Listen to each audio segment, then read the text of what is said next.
Ladies and gentlemen, Oakdale Bohemia Middle School.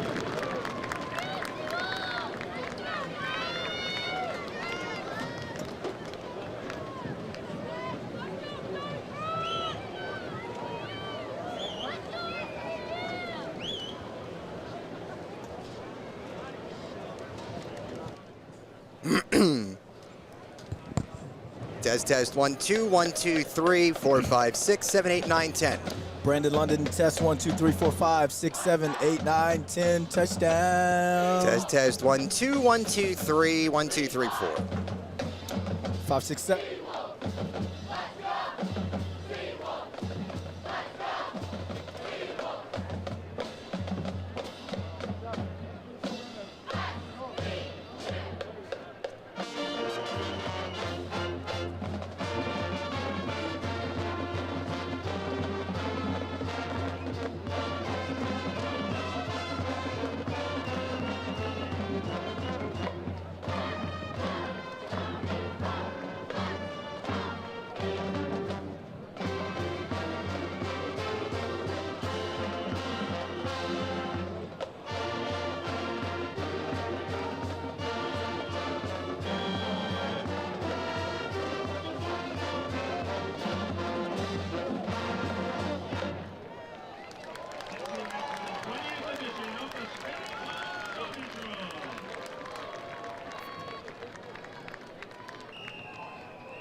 Seabold fans here bright and early, the homecoming festivities roll on at Laval Stadium as we get you set for a little fall football on Flo College.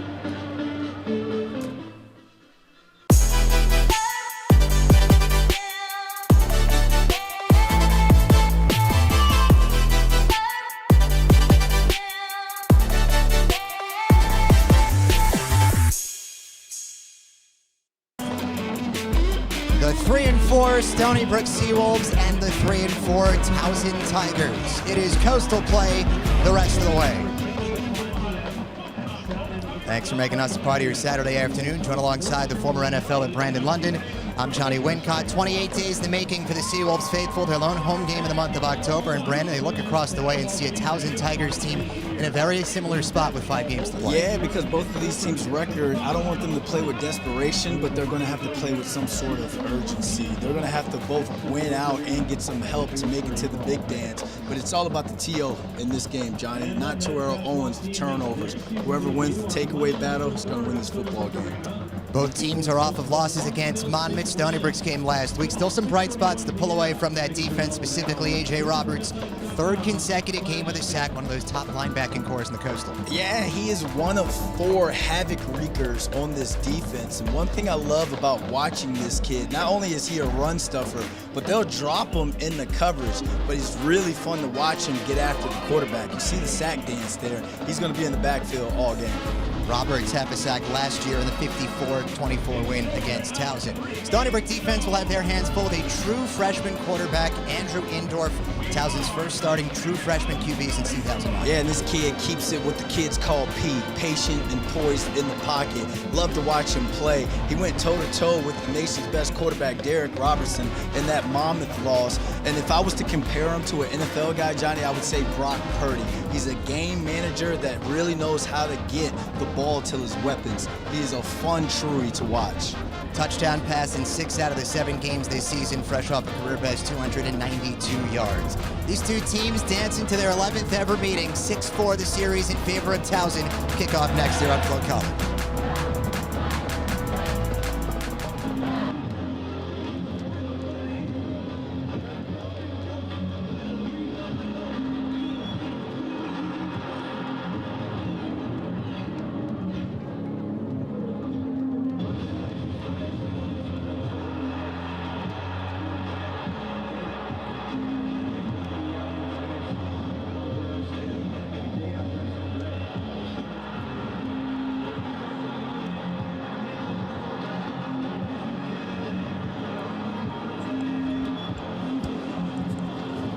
Picture perfect fall day on Long Island. Towson and Stony Brook both at 3-4 as we get you set for the 4th Coastal game of the regular season. Join alongside Brandon London, I'm Johnny Wincott, as the Stony Brook Seawolves emerge from underneath the Coach K Bridge for yet another big-time Coastal clash. 5 games remaining in the regular season. Both teams expected to be back at full health today. So are we at the broadcast booth. We re-welcome Matt Levine on the sidelines. Thanks, Johnny. Really appreciate it. Great to be back with you guys. But these two teams have kind of had a similar path so far this year. They have the same exact record. They've suffered some of the same losses. Both teams are coming off losses to Monmouth in their last game. And so when you talk to both coaches this week, Billy Koch for Stony Brook, he said he really respects Towson's coach, Pete Shinnick, and both of these groups are trying to build their programs the right way and compete at the top of the CAA. On the other side, Pete Shinnick said he kind of feels like he's looking in the mirror this week almost when he looks at Stony Brook and the path that these two teams have had this year. So when they want to compete at the top of the CAA, they have to start with maybe a win today to get back to 500. Both teams have an opportunity to do that and to try to get out of the middle of the pack in this conference. Guys. Appreciate it, Matt. Welcome back to the sidelines here at LaValle Stadium. Yeah, Brandon, 2 teams, as Matt said, both 3-4, both 1-2 in the Coastal, both trying to be yearly contenders here in the Coastal, and both with big-time losses against Monmouth the last time out. Yeah, first and foremost, nice to get Matt back from IR. Welcome back to the group. But yeah, man, it's almost like when you're evaluating these teams, you're looking at who was going to play Monmouth the best or the toughest, and that's how you were going to be like, okay, who was going to have the leg up in this matchup. Both of these teams played Monmouth tough, but here's what they both did. They turned the football over, and they didn't cash in on some drives, and that ended up hurting them. So I would like to see this game who, 1, takes care of the football better, 2, who takes away the football, and 3, who cashes in on some opportunities. Whoever does that, that's who's going to come out of this game with a chance to still go dancing at the end of the year. Stony Brook has won the toss. They'd like to defer to second half.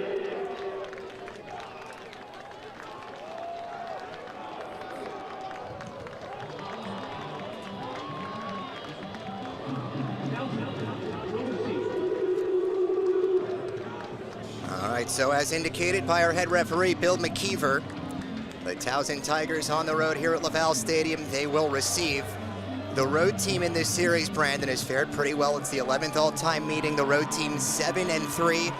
That includes each of the last 2 meetings. Last year, Stony Brook, the big 52-point output at Towson, the most points they've scored since the 2017 season. But right now, you got to throw history, you've got to throw numbers, stats, you've got to throw it all out. You see Billy Koch there, 2024 CAA Coach of the Year. We spoke to him yesterday, and, I was kind of dancing around asking him, you guys are kind of on the outside looking in terms of being able to go to the playoffs, but he said that they were still going to coach these kids the same. They were still going to get these guys prepared the same way. That's a coach who understands and gets it. You got to keep your same routine, whether you're up or you're down, and you tweak a couple things. But right now, we're used to seeing Stony Brook start with the football and start fast. Let's see if their defense can get out there and create the momentum for them. It is a jazzed-up Laval Stadium, the only home game in the month of October.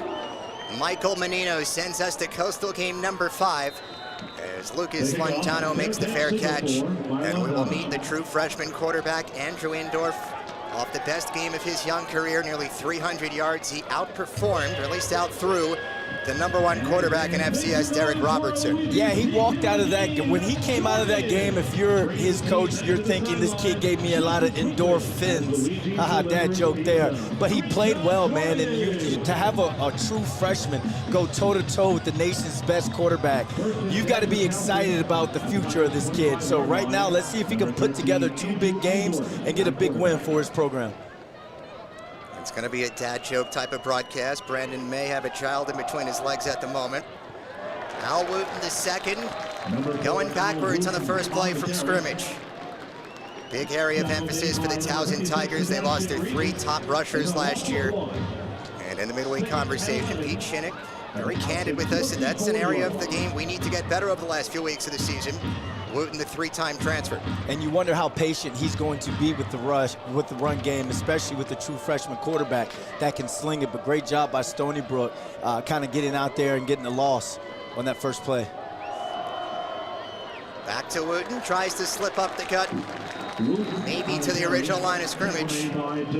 Setting up a 3rd down and 10 for the Towson Tigers, who have had 2 weeks to prepare for the Stony Brook team. They also gave up 40-plus points against Monmouth. Also kept it close late in the game. That was tied in the 4th quarter before they ended up losing by 11.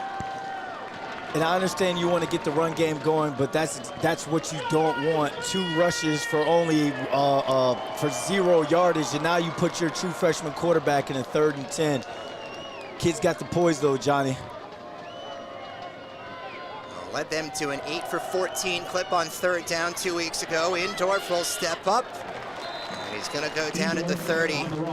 It'll be a 3-and-out for the Towson Tigers. They're going to summon Bryce LaFollette, the Campbell Trophy nominee. The punter, Brandon, has not punted the ball since October the 4th. The leg may be a little rusty. We got a little WD-40 that they can give to him. But, I mean, at the end of the day, if like we had a punter, C.J. Colgold, my senior year in college at UMass, and we told him, you're one of the nation's best, but we don't want you to punt. As an offense, that's a great stat for your offense. But great job by the Seawolves defense to get them 3-and-out and hopefully get the ball back here as long as they can catch this punt clean. Deeds backpedaling to the 20. Sprawling to the 25. Yeah, 73 combined points in that Towson-Monmouth game, but just 1 punt. So LaFollette shakes off some of the rust. And now it's time for Stony Brook's freshman quarterback to take over, and Quinn Boyd. A freshman v. freshman matchup as he makes his first ever collegiate start. Brandon, his first start since the 2023 season when he was a senior at Granada High School in California. Yeah, so Towson's punter had a little rust on his leg. Now Boyd's got a little rust on his arm. Let's see how Coach Koch and Anthony Davis II get him acclimated and comfortable early in this football game. You're going to see a lot of that man today. Roland Dempster. I know what you're about to ask me. Did you start him in your Coastal Fantasy League? Start him in my fantasy. They are going to run the ball heavy today. Roland, hope you got your electrolytes. Off the play fake, Boyd tried to zip a fastball for Des Williams. Batted out of midair by Miles Brody. So First time we get to see the arm today. Boyd did appear, one of 3 different Stony Brook quarterbacks in the loss against Monmouth. 4 for 7 for 26 yards. Billy Kosh hoping he could flash something here today, potentially be that quarterback of the future for Stony Brook after a redshirt season last year. Got to get to the 35, and Boyd is above Des Williams. Pass incomplete. And both teams will go 3 and out to start this homecoming on Long Island. Yeah, you want to get this kid settled. I think they're going to run the football with Roland Dempster a lot more than just one attempt on a drive or in a series. That first throw he threw on that quick out, he was a little late. This is because it's his first game or his first collegiate game. He's going to have to catch up fast when it comes to the anticipation throws. You're going to have to trust your armor and your receiver to come in and out of his break and deliver that football before his head turns. If he's late, then that's the way the ball can get picked off. Returnable opportunity for John Dunmore. And with 3 separate hankies on the field, he's dragged down to the 30. We both forgot our pocket squares. Maybe that's where they're at on the field right now. Forgot the sunglasses as well. And the sun in a precarious position, peeking into the broadcast booth at the moment. Bill McKeever and company. During the return, personal foul, illegal blindside block, number 27, receiving team. Half the distance to the goal from the spot of the foul. First down. So KJ Battle, the guilty party for the Towson Tigers. So fewer than 3 minutes into this 5th Coastal game of the regular season. And we told you 2 teams, kind of mirror images, same record, same overall record, trying to get above that middle of the pack hump here in the Coastal. And well, defenses emerging on the first drives with a pair of 3 and outs. Takes over on offense at their own 17 Yeah, 2 defenses that, First and 10. again, you guys heard me in the open, 2 teams that don't want to play desperate but want to play with a sense of urgency, and that's what exactly both of those defenses did on these opening drives. So Towson from their own 15-yard line, Indorf lets it fly. Incomplete. Indoors pass. Yeah, he's going to want that one back. Nice post route there. I don't know if it was from the seam or if it was from the outside, but that one he's going to want to put on a rope more than putting it up and over. You see this kid right now. Those kids from the 305 Miami, Florida, they're football ready. 2-time CAA Rookie of the Week, Florida Class 5A Player of the Year. This kid has had success. Let's hope he can, if you're a Towson fan and you're watching, you want to see him cook because this kid's got an arm on him. Dare I say the headshot looks a little Jackson Dart-esque? Are we going Giant stuff today? Well, I mean, they did have I guess he did have a Jackson Dart-like performance against Monmouth, just like Jackson Dart had a breakout game against the Denver Broncos, but they both these quarterbacks lost that game. Right now, if I'm him, I settle down a little bit, and I just make the throw. Just make that one throw in this 3rd and 5 and 6 to get you in some sort of rhythm. Well, who wants the first down? Second opportunity for Towson. They will have it. It is Dunmore. Just went over 1,000 yards receiving last week. 970 of them here at Towson, with 99 of them at Oregon State, the 7th-year pro. Yeah, I like that little now route right there. Usually if it was a slant route, I'd take him to take 3 hard steps vertical and then snap it in. But right there off the RPO, you just want to put 1 foot in the ground and run with speed. A lot of receivers don't run with speed on these slants. Great job to get that completion. A.J. Roberts lassos down Indorf in the backfield. Yeah, there's a reason why we highlighted him at the beginning of the game, ladies and gentlemen. A.J. Roberts is going to be all over the field. But when we're talking about Indorf, that's not his game. That is not his feng shui or his swag or part of his skill set to be able to run that either read options or any sort of QB design runs. You're going to have to throw that out, but I mean, the kid's smart. Use the quick game as an extension of the run with him. 2nd and 11 inside, give again, nowhere. Fifth time toting for Towson. Have not been able to get much going on the ground game this year. Fewer than 100 yards per game, 13th best in the 14-team Coastal. By the way, said John Dunmore, 7th-year pro. He plays like a pro. It's his 7th year in college football. Started in 2019 at Penn State. What's he in med school? Went for his master's. Just oh, no. You don't want that. Early movement, that is KJ Brooks. Full start, number 74, offense. 5-yard penalty, third down. Something to note, KJ Brooks went from left guard to right tackle today, switching with Jalen Montgomery, who went vice versa. Second penalty here in the first on Towson.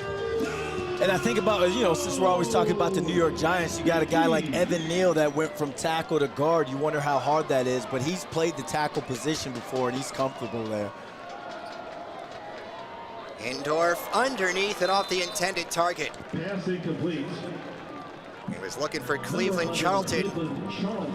And after not punting for nearly 3 weeks, Bryce LaFollette will get that foot going for the second time in the first 6 minutes. Isn't that crazy how football, 1 second, you're either doing something or not having to do something. You're chilling, you're just living life. You got nothing to really put on your Instagram because you're not even playing much because the offense is playing well. Now you've got 2 punts in, 2 to 5 minutes. How dialed in are you to TikTok punting? Dietz shakes out of the first tackle. Dietz still on his feet.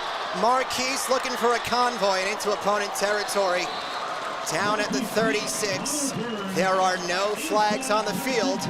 Stony Brook will start in opponent territory. Yeah, a great return right here. Usually when you're a return man, you want to get 8 to 10 yards to help that offensive line. But Dietz got a little 1-2 step like he was Sierra, and then great blocking. But the biggest thing, no flags. Great job to start Stony Brook's offense on the short field. We got ourselves a 0-0 football game for some CAA football, ladies and gentlemen. Let's take you guys to break.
Stony Brook starts their second drive in opponent territory after the 46-yard punt return by Marquise Dietz. Roland Dempster, last year's Coastal's leading rusher, up the gut for a 5-yard pickup. Appreciate you hanging with us on Homecoming. He's Brandon London. I'm Johnny Wincott. Matt Levine back with us, patrolling the sidelines. All after a 28-point loss last week against Monmouth. Boyd airs it out to the corner, brought in down at the 10. Finally connects with Des Williams after a pair of incompletions earlier in the first quarter. And Stony Brook is into the red zone. Yeah, Blake, great call and great play design. Des Williams lined up in the backfield, runs corner route from the running back position. Great play call to make a nice catch, throw and catch. Dempster down to the 2. Parked just outside the red painted end zone. Stony Brook going quick. 2-yard line. Second down. Second drive of the opening quarter for Billy Kosh's offense. Said he wanted a quick start. Dempster does not get there. Wait, say that again? He wanted a quick start. Dempster does not get there for the two. You don't say that much. When Roland Dempster is 1 to 2 yards away from the end zone, there's not too many people that's going to tackle him and bring them down. But third time's a charm here, Johnny? We'll find out into the Stony Brook shadows at the left end of LaValle Stadium. He had 18 touchdowns last season. Dempster on the third take, trying to wiggle his way through. Still no signal. And he did not get there. The Towson Tigers stopped Roland Dempster on 3 consecutive plays from the goal line. Should we make it 4? Like, are you going to put the football in Quinn Boyd's hand, or are you going to hand it back off to Roland Dempster? Let's see what Anthony Davis II calls here, but I think we go to Dempster one more time. 4th down from the 1. It is Dempster. It is a Seawolf 6. Well, the 4th time is the charm for Stony Brook, as Roland Dempster has found pay dirt yet again. 6-0 SPU. They're very familiar with that end zone there, Johnny. I feel like he scores in that end zone more than the other when we call these games, but great job by the offensive line because he had space to run through on that touchdown. Great job for Monmouth to strike first. So the Stony Brook Seawolves go 6 plays, 35 yards. It takes just 2 minutes and 7 seconds. But it also takes 4 tries from the goal line. Roland Dempster, a familiar position here at LaValle Stadium. Yeah, great job by the Hog Mollies up front. It may have took them 4 attempts to get into that end zone, but all you need is 1. Great job by Stony Brook. We talk complimentary football. Defense forces 2 3 and outs. Special teams makes another big play. Last week they had a kick return for a touchdown with Jace Freeman, who's not playing today. So you see special teams set up the offense, especially when we're talking about a quarterback in his first career NCAA start. You give Roland Dempster the football to get going, and then Quinn Boyd makes a great throw to Des Williams out of the backfield, and that is what sets up that touchdown there. Just great sequence of complimentary football shown by the Seawolves. See that Stony Brook bench starting to feel it here. Really good crowd on homecoming. Oh, they lit. That's a good thing, right? Oh, that's a great thing, Johnny. Lentano from inside the 5. Felt the contact at the 20. Lentano stays on his feet out to the 27-yard line. Does have a kickoff return touchdown this year. Went for 96 yards in the battle for Greater Baltimore in the win against Morgan State. And yes, Brandon, I was playing dumb. Okay, because a 96-yard touchdown is lit. I need you to use it in a sentence just one time throughout this broadcast, please. Okay, oh, just easy. one time. I thought you were going to say throughout the rest of the first quarter. Oh, no. That's peanuts. 7:21 to go in that aforementioned first quarter. 3rd drive for Towson. 2 punts on their first 2. They've been really good on the road this year. 3-1, still searching for their first home win. Well, that bodes well for a team whose majority of their games this year away from Baltimore. Still not much doing for Al Wooten II. His father, Al, a former running back at Syracuse in the early 90s, teammates with the future NFL Hall of Famer Marvin Harrison. Pete Shinnick, meanwhile, 31st game as the head coach for Towson, and even 15-15. He arrives after attaining a D2 national championship with West Florida. One of Brandon's favorites, Division II teams, the Argonauts. Indorf is off target again. And it'll lead to another 3rd down and long for Towson. If you're a Towson fan and you're watching their start, you're feeling like they have some sort of hangover from the Monmouth game. They went toe-to-toe with the CAA's best, but right now they're just flat. They can't get the run game going. You saw them hit a slant to kind of get that their first down, so you wonder if they go back to that. but they're going to have to go to the quick game on earlier downs because was it 3 possessions they've had? They've had 3rd and long in each of those possessions. They've only converted 1 out of their 3 third downs. This one to the outside, great tackle. Miles McGoy all over it, and it brings up a 4th down. Brandon, a player I know you were looking at before on the defensive chart. Yeah, great job on this cover 2 look right here by McGoy. Forces the number 1 receiver wide to the outside and then drives on that out route. I want to go ahead and put a little asterisk by that, Johnny, because you want to see if they pump the out route and then try and hit a big play with the go route on the ran by number 1 because the safety didn't get over. That's just something I'm just marking down as a mental note. Short punt takes a Towson roll. Or after a 46-yard return last time by Marquise Dietz, this time they avoid him.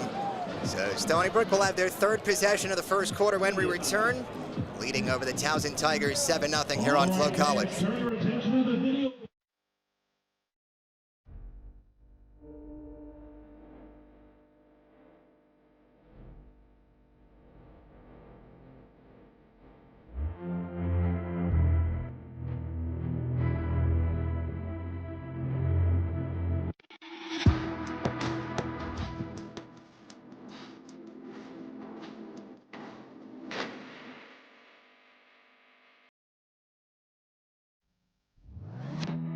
At H2M, we play to win.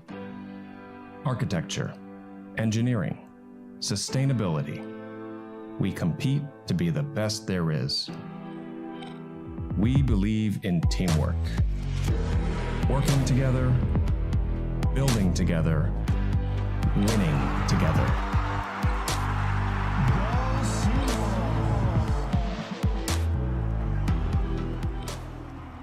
Wolfie gets the ball. He drives to the basket and scores. Oh no, Wolfie's injured. I hope it's not serious.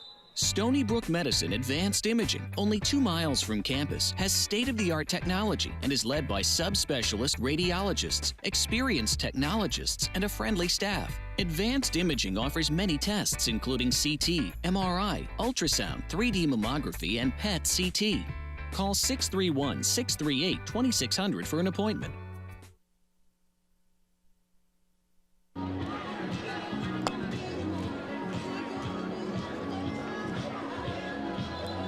The party rolls on here at Laval Stadium. It is homecoming on Long Island's North Shore.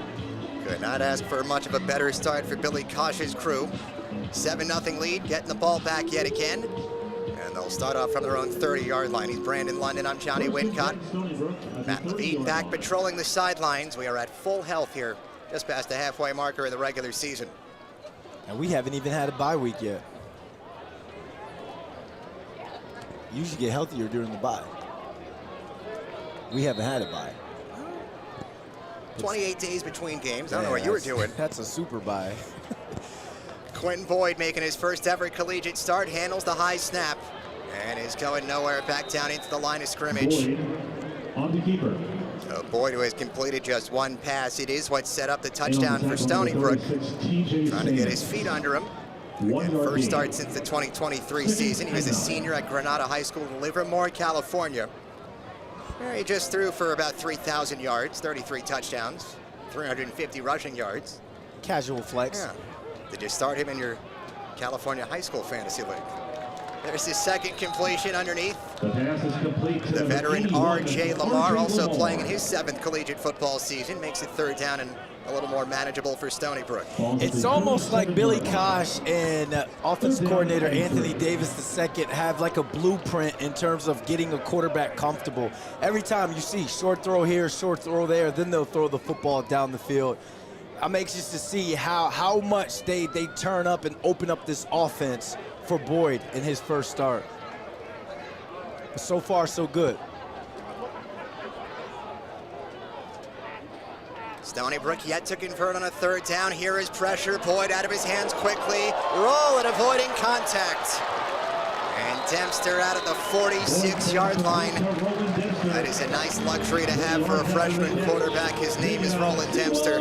Yeah, and it's just easy throw. You got the blitz, way to get the ball out. Roland Dempster, that's the guy you want to get the ball to in space.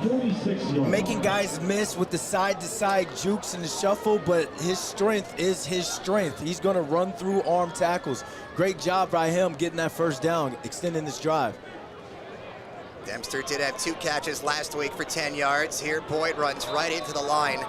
And he is eaten up after a 1-yard pickup. And that's what I mean by anticipation. They ran the little Orlando concept. You had the quick out, and then you had Bonucci on the corner route.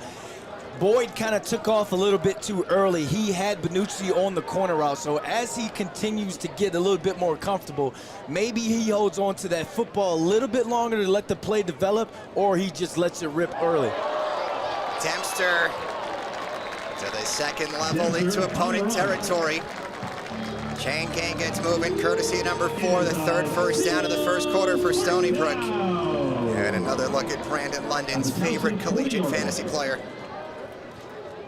This kid, he's like what Tyreek Hill used to be with fantasy points. Boyd throws a strike, cannot be hauled in. Into and out of the breadbasket of Marquise Dietz, the typically sure-handed receiver. More catches than any other Seawolf this year. By the way, probably should note Jace Freeman unavailable today. Stony Brook's leading receiver had a 95-yard kickoff return for a touchdown last week. Not available for this 4th Coastal game of the season. Yeah, I want 10 push-ups from Dietz right there. That's one he could have just caught with his hands and kept running. He let it get in on him, and that could get you in trouble at times as a receiver. Towson brings pressure. Batted up in the air, incomplete. And there is no whistle. The Tigers will pick this one up and escort it into the end zone. It's Alfred Thomas. And it is signaled a touchdown. Wow. Well, this is going to be reviewed, and you get to say my favorite word in the English dictionary. Because all reviews are sponsored by who? They're all sponsored by Stony Brook Ophthalmology. All right, we'll officially head under the hood, courtesy of Bill McKeever. You can hear the reaction from the homecoming crowd. And we'll surely get another look or 2 or 3 or 16 at it. As it stands right now, this is about a 50-yard fumble recovery touchdown for Alfred Thomas. Well, let's watch right here. The great job of the Towson defense sending the cover 0 blitz. Everybody's coming. He threw the football. That is going to be an incomplete pass. The ophthalmology there, the ref may need to get his eyes checked on that one because it did not look like a fumble at all. But in a case like this where you got 2, 3, and 4 teams that need a win, it's better to be safe than sorry. I just got to, just wanted to get home by a certain time, but it's not looking like that today. And to be fair, they're already taking the headset off, so it'll be a quick review as deserved. After further review, it is a forward incomplete pass. Great job, guys. Great job getting it right. And it's especially not taking like forever to make an easy call like that. I think, you remember the show Family Guy. You know what really grinds my gears? When the refs take forever. I'm hoping your quote stops there so we can stay on the air today. That's not bad. Uh-oh. So now Stony Brook out of the chaos. They'll have a 3rd down and 10 at their own 40, rather opponent 40. Boyd has another one tipped. Back-to-back balls batted. J.R. Stegall got the big paw on it, 4th down. And decision time, it'll be Clayton Taylor, slated for his 3rd punt of the first quarter. Great job by that Towson defense, kind of slowing this game down, trying to recreate some of that momentum. You see it, now you see how they're going to attack Quinn Boyd. They're going to send pressure, and if you can't get there for the sack, get your hands up in the passing lane to get a knockdown and an incomplete pass. Clayton Taylor, who only punted twice last week, is able to pin Dunmore down to the 6. So more tough starting field position for the Tigers. After an 8-play, 30-yard drive for Stony Brook. Complimentary football, the special teams on Towson, on Stony Brook has been a highlight. Really a highlight for this team. And That's Towson 2 weeks ago against Monmouth. Man, it was like one of those Netflix fights, one of the good ones, not one of the Paul brothers fights. They were going blow for blow the entire game. They were tied 28-28 early in the fourth quarter. Jason Das, a wide receiver for Towson, I hope we get to mention. 7 catches, $139. Do that dance, young fella. Yeah, that is the most receiving yards for a Tigers wide receiver since the 2019 season. First down carry gets them a little bit of room here out of the shadow of their own goal post. We dip under the 3-minute marker in the first quarter. Brandon, 6 possessions already in this first quarter, 5 punts. Was not expecting that coming into this football game. But again, football is so unpredictable. But right now, 2nd and 5, second and somewhat short. Let's see how Towson. Indorf gets rid of it. Cool, calm, collected play by a true freshman. He had Anthony Farrelly bearing down on him. Yeah, I talked earlier. We highlighted A.J. Roberts, but he's one of 4 linebackers that can create havoc. There's Farrelly, there's Aiden Kaler, there's Chase Chalmers. I think that the linebacker unit is the strength of this Seawolves, not only defense, but this team as in general. Really like watching these guys play because they get after it.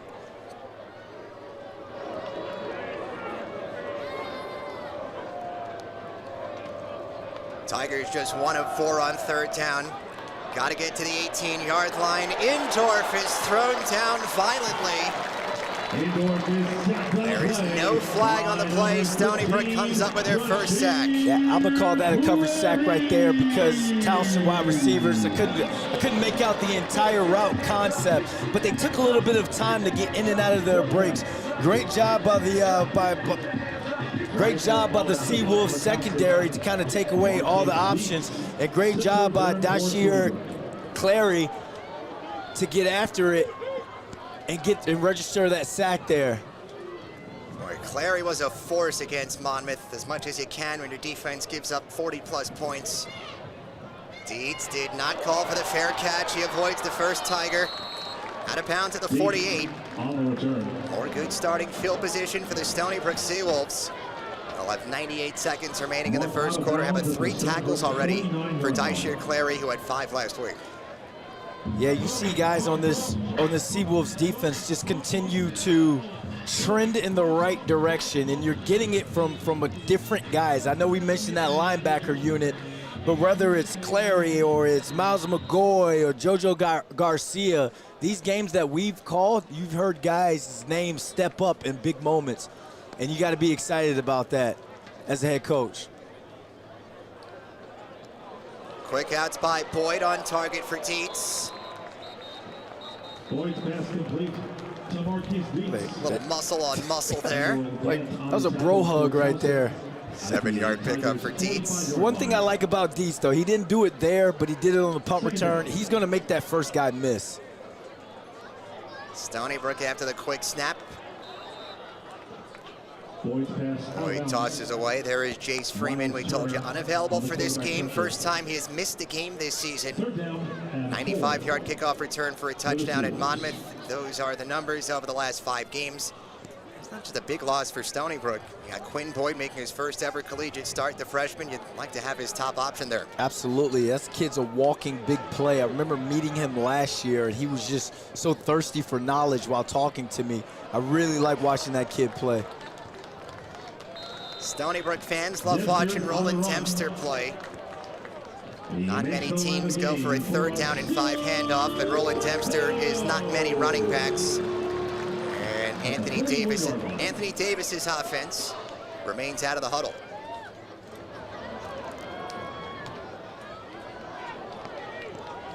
Heads on swivels for all the Stony Brook Seawolves today in their home reds. Anthony Davis, who came to Stony Brook, his 5th school in as many years, coming with his head coach, Billy Koch. Dempster blown up in the backfield. Dempster on the carry. It's the redshirt freshman, Aaron Clark.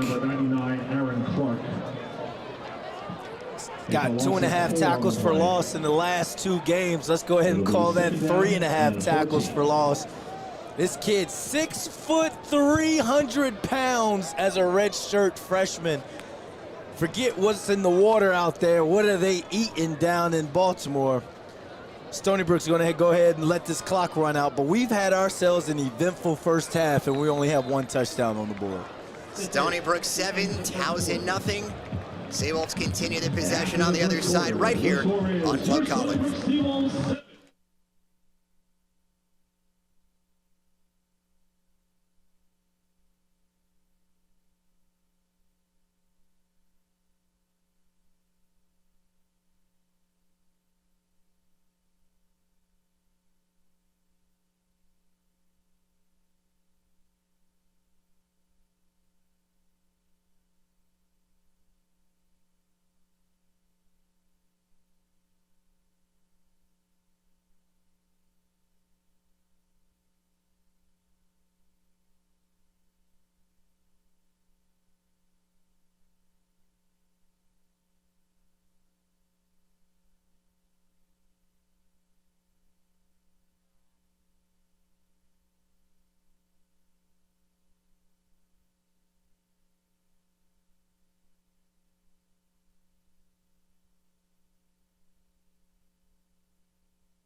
Back here at Laval Stadium, there's a pretty cool story with Towson head coach Pete Shinnick.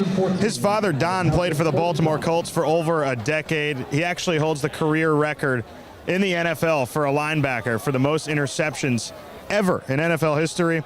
But what's cool is he played with Johnny Unitas, and now Towson, his son, Pete, is coaching there. They play in Johnny Unitas Stadium, and so head coach Pete Shinnick has a cool photo of his father and Johnny Unitas hanging in his office in the stadium that's named after his dad's teammate. How cool is that, guys?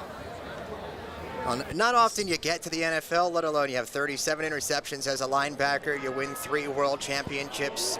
Down the middle, Quinn Boyd on target to the 30.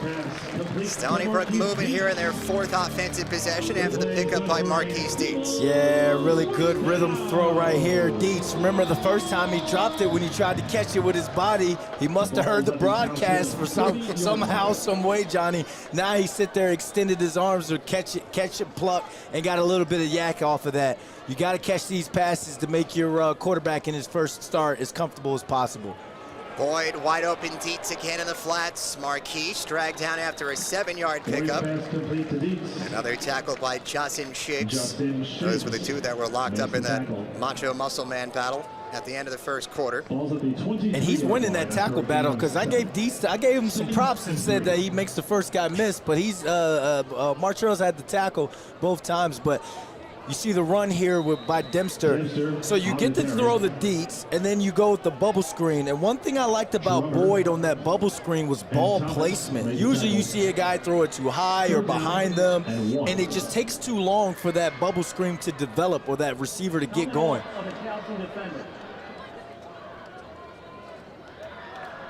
Great job with that ball placement, and you're able to see him catch and run, and now you've got a 3rd and short situation. About the Tigers defense, they just held Dempster to another run of 2 or fewer yards. 3rd down and 1, just outside the red zone. It's a trick play. Boyd to the near pylon, out of bounds. A lot of contact, not sure that ball was catchable in play. And decision time now for Billy Kosh and Anthony Davis Jr. On the coverage. 7-0 lead. At the 21-yard line, need 1 yard. I got to give a shout out to number 1, Miles Brody, for Towson not being fooled. Doing a great job, great coverage, great defense on that, and not grabbing to get a cheap penalty. But I think we all know where this football is going or who it's going to. Well, there were 13 seconds in the play clock. Billy Kosh decides to use his first of 3 timeouts here in the first half. So again, we appreciate you sticking with us here on Flow College. It is a juiced-up Laval Stadium. Homecoming always is. He's Brandon London. I'm Johnny Wincott. Matt Levine down on the sidelines. And, well, Brandon, not a ton of offense in this first quarter plus. With 2 teams, you had to figure the defenses kind of needed a get-right game. They played Monmouth. Nobody gets right against Monmouth. They both gave up more than 40 points. A get-right game, or it's going to be a grinded-out game, and I think that's what we're headed to see. Again, you got 2 teams that are fighting for their playoff lives. They're going to have to win out and get some help. But in a game like this, again, Towson leads this series 6-4, but you got to throw all that out. The team that's going to protect the football and take it away and also is prepared to grind this thing out is going to get the dub and keep their hopes alive. 4th down, Dempster contacted at the line to gain and uses the extra effort to keep the drive alive. Stony Brook powers into the red zone. And they do it with the Dempster truck. And I love the way that he didn't try and use the icky shuffle or try and make the guy miss. He just tried to run right through his chest right there. Again, that's his strength, Great job to use his skill set and get the first down. Dempster again. Just a 2-yard pickup. On the carry. Drager. Dempster did go over the century mark last year. At Towson, 103 yards in that game. He did not find the end zone. Of course, Tyler Knapp, the record-setting game, 6 touchdown passes. As Billy Kosh told us in the midweek conversation, that Knapp was not exactly named the starter until probably the latest possible moment last year. There's had a lot of stuff going on in the quarterback's room. So, another late quarterback starter against Towson this year.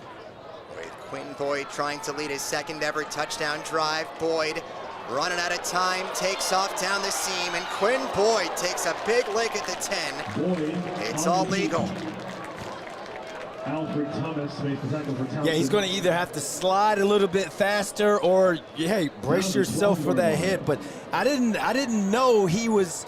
As I'm still trying to evaluate what Boyd is, great job by him using his legs to be mobile enough to extend the play. Alfred Thomas, though, blessed him by fire and let him know, like, hey, last time you played was high school. We're big boys around here.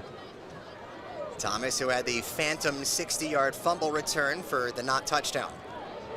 First tote of the day for Ragsdale, and it comes inside the 10-yard line. I.K. Ragsdale, who emerged with 5 receptions last week against Monmouth. Stony Brook did have 9 different pass catchers. Just can't win many games when you turn the ball over 4 times. And all 4 of those turnovers came courtesy of Chris Zellis, whose 23 start streak comes to an end today at Laval Stadium. It started in 2023 with Hampton. And now at the controls, it is Quinn Boyd. First down and goal from just inside the 10. It's Roland Dempster. Couple more yards for Roland. Dempster on the carry. Seawolves inching their way closer to pay dirt for the 2nd time this afternoon. Roland has carried 14 times in the first quarter plus. And you're going to expect that. Again, you got Quinn Boyd in his first NCAA start. You got to make him as comfortable as possible. You've got one of the best running backs in the nation. You're going to want to give him the football as much as you can just to keep Boyd comfortable. Dempster again, bouncing off at tacklers. There is a flag. He's down at the 1. And with the penalty flag is a down Tiger. This penalty flag brought to you by the Odierno Law Firm. As indicated by Bill McKeever, it's going to be holding on Stony Brook. That will kind of change the trajectory here of this goal-to-go situation. Yeah, and while you're trying to evaluate what you have at the quarterback position right now, you mentioned Chris Zellis, who from the first game we... Number 65, offense. 10-yard penalty. second down. Apologies for that, Zebra. But from the first game that we watched him start against, what was that, Rhode Island here, they ran the football with him more than they trusted him with the football. Then we started coming to the Fordham game. There was some other game, Merrimack game. He was throwing the football, and he was throwing the football well. But if you're going to be a QB1, not only in this league, but just in football in general, the NFL as well, I have to be able to be comfortable with you in terms of not turning the football over and scoring points. You mentioned 9 different Seawolves caught a pass. That's a quarterback that is competent and knows where to go with the football. But if you're turning the football over, then a coach like Billy Kosh and Anthony Davis is going to have to bench you. Now when we're watching Quinn Boyd in his first start, you had a end goal situation there to where maybe you were going to throw it once, but you were going to get a heavy dose of Dempster. Now you back him up. Do you put him in a situation to now he's got to use his arm to get points here? What would you do with the quarterback in his first? You play Madden too, Johnny. Stop playing. You play Madden. That's where I hit Ask Madden. That highlights the play for me. Then I just have to make sure I push the right shape. Here it is, Ask Davis. Second-year offensive coordinator for Stony Brook. We're now backed up to their 15-yard line. Second down, Boyd with Dempster on his left hip. Boyd sticks in there, underneath for Dietz. Marquise inside the 5. And Brandon Stony Brook gains back the yards they just lost in the holding penalty. There we go. Didn't try and push the football down the field too much. Nice little quick slant from the inside. Another great hands catch by Dietz. Gives them the ability to get that yak yardage. Now you've got 2 down territory for that man that's rocking the number 4 in his chest. It's a 4, it's an S, Superman 4 is the number. Roland Dempster should get this football the next 2 plays if needed.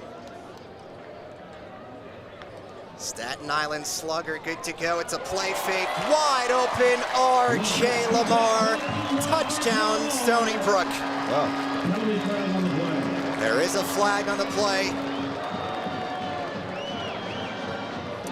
I think they're going to get him with the pick. I think offensive pass interference. Pass interference, number 12, offense, 15-yard penalty, third down. So you got a little mesh, you got a little rub route there where the inside guy, the inside receiver wants to rub or affect or pick that outside corner for that slant route that's coming in. What we're taught at receivers, watch here down at the screen, watch number 12, you can't touch him. You cannot touch him there, and you have to make it look like you're running some sort of route. He looked more like Draymond Green running a pick and roll for Steph Curry right there, and the refs are going to call that each time. It's a little bit unfortunate because when we asked Anthony Davis what that play call was going to be, it wasn't a run to Dempster. He trusted his quarterback to throw the football, but the flag brings them back. Boyd outside, inside the 10, helmet comes off, Des Williams still going. No helmet, no problem. Boyd's pass complete to Des Williams. Yeah, I think We'll see where they mark him. Play is blown dead. They have to blow the play dead as soon as the noggin pops off. Hey, but at least he got a chance to show the people his face and what he looks like there. Okay, Des with the fresh cut. But, hey, Anthony Davis trusted his quarterback through the football. It's a little bit short of the sticks of the end zone. On to attempt the field goal out of the hole of Clayton Taylor. So Seawolves will attempt their first field goal of the game. This is Michael Menino, not Enda Kirby. Kirby had been kind of the short intermediary guy. Chip shot for Menino makes it a 10-0 Stony Brook lead. And with 8:24 remaining in the first half, we step aside here at homecoming at Stony Brook. Seawolves looking for their second coastal win of the season.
when the Towson Tigers met the Stony Brook Seawolves last year, Towson had won 4 consecutive games. They got off to a great start, a 75-yard touchdown run by the now graduated Devin Matthews. But then Tyler Knopp took over. A Stony Brook single game record, 6 passing touchdowns, 387 yards through the air. Seawolves snapped that 4-game losing streak against the Tigers in a big way. They put up 52 points, the most points they've put up in a game since the 2017 season. Yeah, and that's when Stony Brook, it was like they were clicking. They were hot. They were the hot team in the CAA at that moment. You see Jace Freeman, who's not playing right now, 5 catches, 91 yards, and 2 tutties. But we talk about the turnover game, the turnover battle in this game. You look last year, Towson lost that 3-0, and there's a reason why they lost 52-24. So as we're watching this game, I know Stony Brook's up 10, but who's going to create that first turnover? Which defense is going to get that first turnover? Whichever one does is going to shift the momentum or keep the momentum to their side. And we've talked about it at length with both of these teams coming off of losses against Monmouth, the top offense in FCS. They both played pretty well, played just about good enough to win most of your coastal games. But again, out-turnovered, the margin in the negative for each of these two teams. Pete Shinnick said it, we spotted 14 easy points on 2 fumbles. Billy Koch said you don't win any games when the turnover margin is a -4. Yeah, Coach Shinnick can be upset with their turnovers, but the Stony Brook turnovers were absolutely devastating in that Monmouth game. So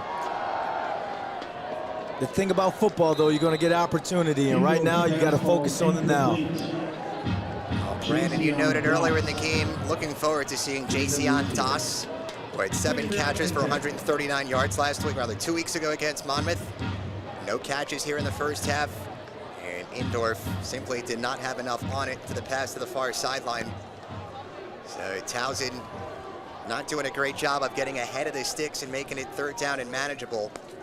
2nd down and 10. Wooten the tailback, and Wooten to the line of scrimmage. There's a bevy of Seawolves there to greet him. It includes Chase Chalmers. And Brandon, it is yet another 3rd down and 10. And I'm surprised Doss hasn't touched the ball in any form yet. Not even a jet sweep, not even anything quick. I know they tried to get him the football there, but they're struggling to run the football. So when they're trying to run the ball on 2nd and 10, they're getting nothing, and you're putting your true freshman quarterback in 3rd and long situations. I would like to see Towson go to the quick game or earlier downs to try and make it more 2nd and 3rd and manageable. But let's see if what the Truey does here.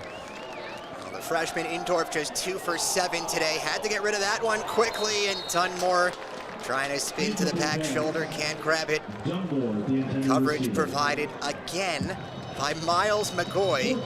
And another punt coming for Bryce LaFollette. Yeah, if you're Indorf, you're gonna go talk to your receiver Dunmore a little bit right there. He's got the late hands, but you gotta grab and squeeze there. You're a big-bodied receiver. You want to put yourself in position to be able, if you want to catch that with your body, then to be able to lean a little bit more on that defender before you break away to make that catch. But right there, trying to make a play, you've got to come down with that football. Dietz up to the 35-yard line. And the Seawolves travels out of bounds. Marked down at the Stony Brook 35 start at their own 35-yard line. So that is the 5th first-half punt by Bryce LaFollette.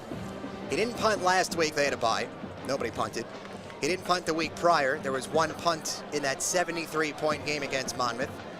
So you got to go back to October 4th before today, the last time the punter punted. And now he can't stop punting. He's got social media content for days. At the 35-yard line. Like, if you're a punter, like, do you post your punts on your social, on your TikTok and stuff? I don't know. Try the good ones, right? Here's another good one for Roland Dempster. Dempster on the bucks his way down the middle for a 4-yard pickup. Just past the halfway marker in the 2nd quarter. Stony Brook looks to make it a 3-score lead. And if you're watching Roland Dempster for the first time, you're probably like, what's all the hype like? It's just quick run here, short run here. Just be patient. It's coming. He is going to break one. He is good for one. But let me just backtrack a little bit. Great little out route there. You saw Boyd try and throw one on that opening possession, and he was a little late on it. Great anticipation throw, catch, rock, and throw, and that was great completion to put Stony Brook in a 3rd and short, as opposed to Towson being in 3rd and longs. That catch does stick for R.J. Lamar. Had a touchdown taken off the board on the previous drive due to a penalty. 46th game of his Stony Brook career today. And Dempster lowers the shoulder, keeps the drive moving for Stony Brook. Can't imagine there are many better options in the FCS when you need a yard or two. And Stony Brook's number 4, Roland Dempster. That was his 17th carry of the first half. He's at 53 yards and a touchdown.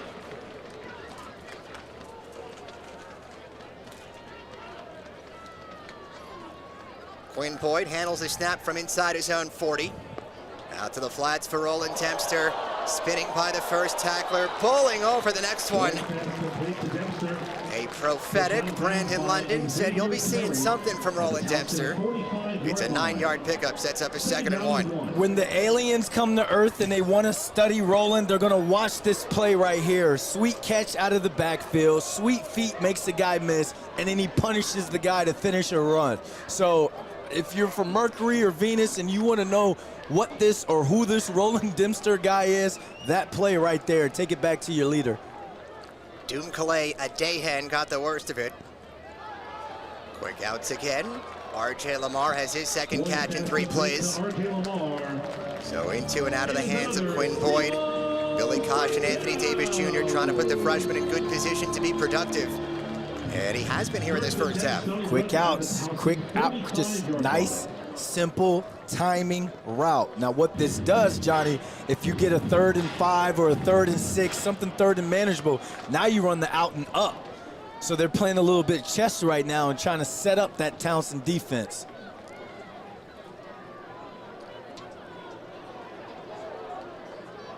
Boyd has gone over the century mark here in the first half, up to 109 passing yards. After the pirouette, it's a handoff to Ragsdale. So just a brief little breather for Roland Dempster. He is human. Is he? Or is he an alien and they're coming back for him? Because you rarely see a running back. Hoping that comes in maybe mid-December at least. Wait a minute. You rarely see a running back that can catch, make a guy miss, and punish them on a run. So is Pluto still a planet? Because they're coming back for Roland. 16 first half totes and 2 receptions. Here's Ragsdale. Finding a little space in the teeth of the defense. Another Stony Brook first down, inching closer to the red zone. And just like that, the 2nd quarter clock is ticked down to 4:15. And that's what I like about this Stony Brook run game. They'll spread you out like they're about to pass it and then hand the ball up the middle and have gaps. Great job by that offensive line. Make sure we shout out the hog mollies a lot today. Stony Brook's going to run that football.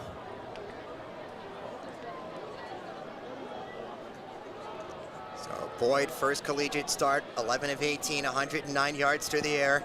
A play fake, another quick hitter. Dietz has a block. And he sprawls down at the 11-yard line. Good setup on the near sideline. And R.J. Lamar, the veteran receiver, providing some protection. Yeah, look at the ball placement again. If he throws it to where he can catch and run. Great job by the wide receivers looking out for their boy on the outside and not getting him blown up.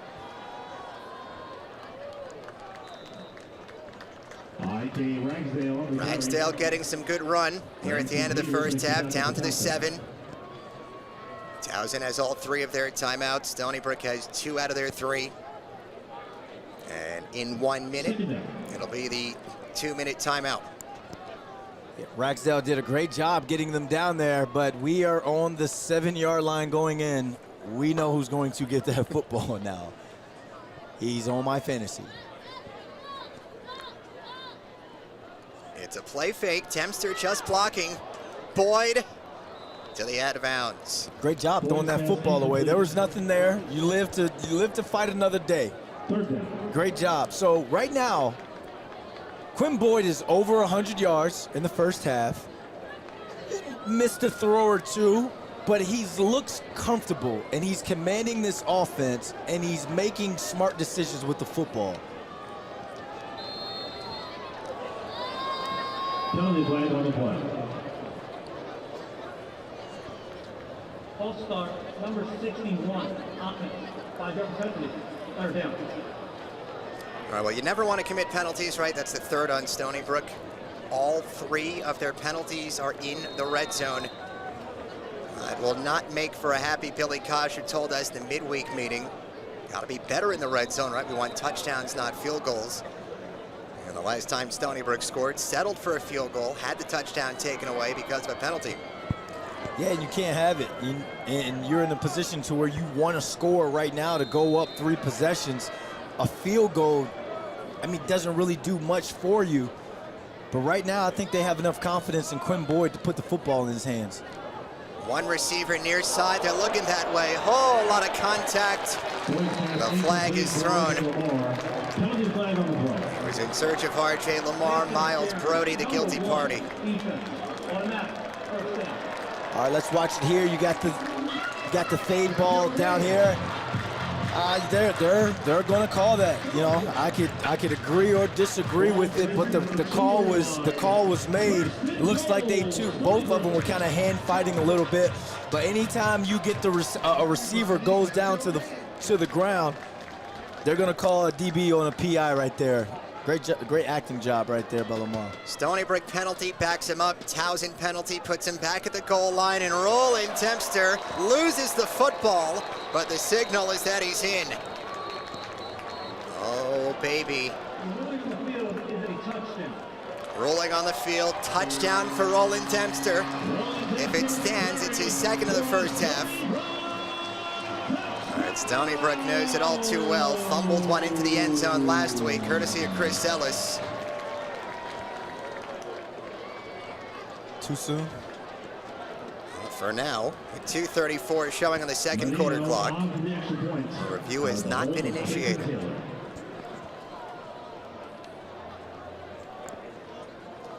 Stony Brook sideline saying, come on, snap that football as fast as you can. The previous play is under further review. And now we will go under the hood. Today's official replay review. Whether the touchdown stands or not for Roland Dempster, what will stand for number 4, he becomes the 4th all-time rusher in Stony Brook history. 2,843 yards, passes the great Donald Leontine. And now Roland Dempster hoping for a second touchdown of the first half. As we take a peek at our official review, sponsored as always by Stony Brook Ophthalmology.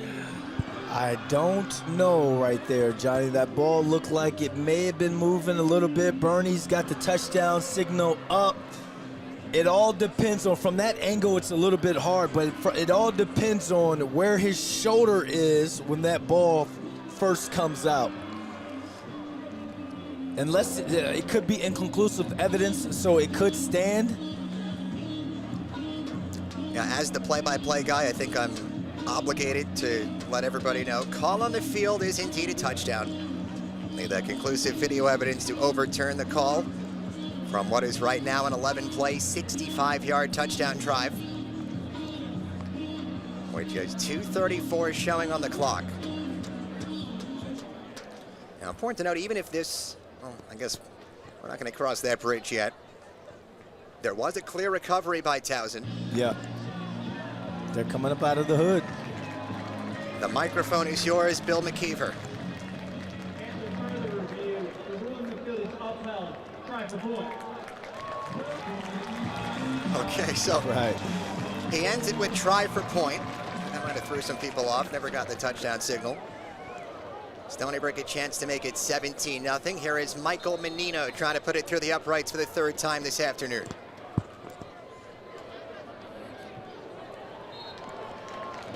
The kick is good. 2:34 remaining first half. Stony Brook sitting pretty on homecoming.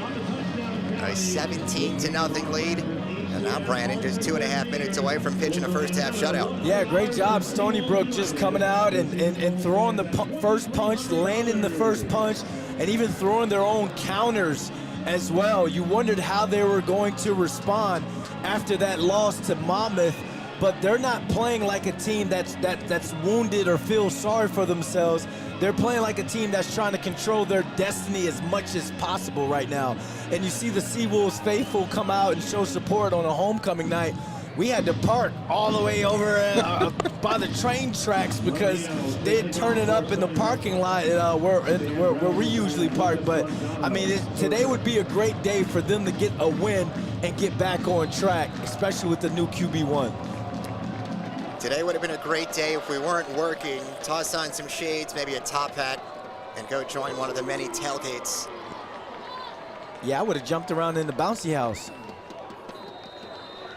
Stony Brook is trying to turn Laval Stadium into the bouncy house here in the first almost 2 quarters. Fair catch on the kickoff. It is a fair catch. So another go at it for the Towson offense, spearheaded by the true freshman quarterback Andrew Indorf. And at the moment, there is a Tiger down at the 30. So before Towson can take the field, they'll tend to the injured player. And we appreciate you hanging with us. Our lone homecoming game.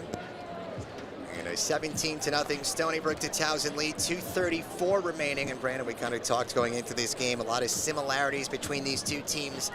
They have not looked so similar in the first 2 quarters. Especially Andrew Indorf. Like, I was excited to come and watch this guy. The field is a fair catch signal by the player on the receiving team. I rule the ball be placed at the 25-yard line.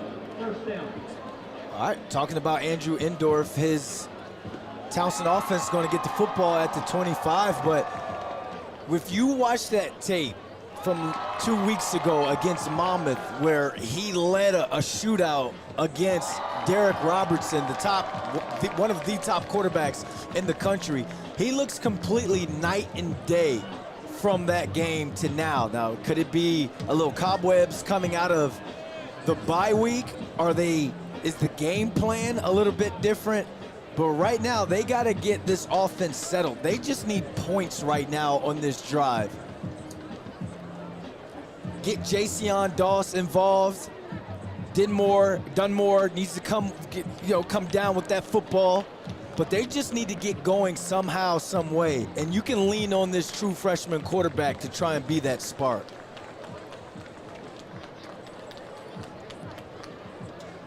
Injured Tiger.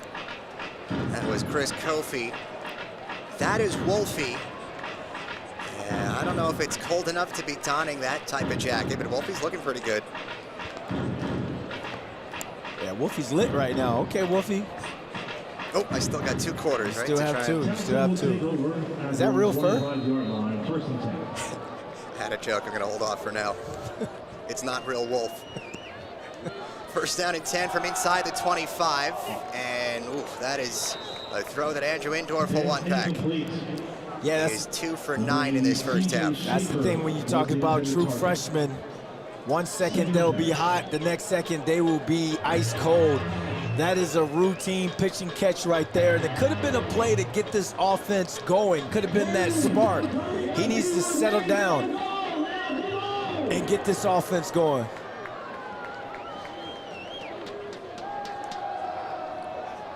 Plenty of time for Indorf. This one's on target. First of the day for Jason Doss. After the 139 receiving yard performance against Monmouth. He gets this one done right across Wolfie and into opponent territory. Way to be comfortable in the pocket there and not just take off.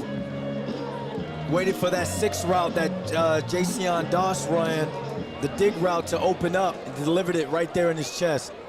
And they will not run a play before the 2-minute timeout. That was just the second first down of the first half for Towson. They'll look for their first points on the other side. Final 2 minutes, Stony Brook leading on homecoming, 17-0. My Country 96.1, Long Island's home for country. Playing all the hits from the superstars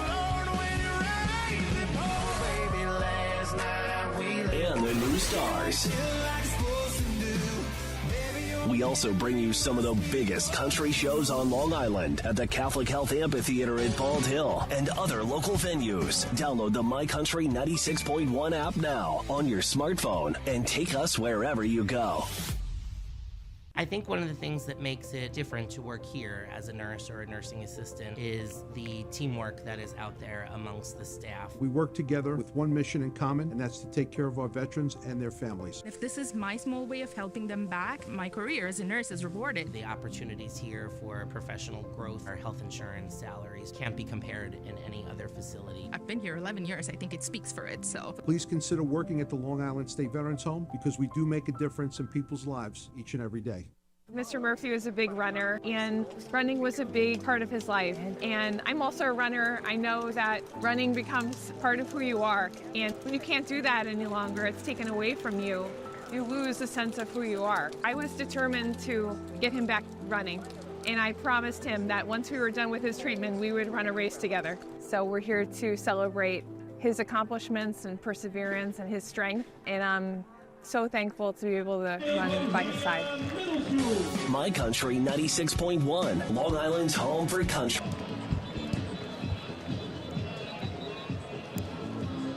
Well, it's the final 2 minutes here in the first half. Towson Tigers visiting the Stony Brook Seawolves, the 11th meeting between the two coastal rivals. Towson has won 4 out of the last 5. But Stony Brook, a winner last year, put up 52 points on the road at Johnny Unitas Stadium. Well, after just the second first down of the first half, Tigers are into opponent territory. They got 2 minutes and all 3 timeouts to try and get their first points here on the road. Pete Chinnick's group, Road Warriors this year, all 3 wins have come away from Towson. Giddendorf, it's a handoff. Maybe a 4-yard pickup. The freshman, Caddy Phillips, with his first toe to the first half. And I know you can't abandon the run, but at one point, do you kind of switch up your approach on first and second down? The run game has given you absolutely nothing. It's not an advantage right now. So when do you switch that up and maybe go to some RPOs or some quick game?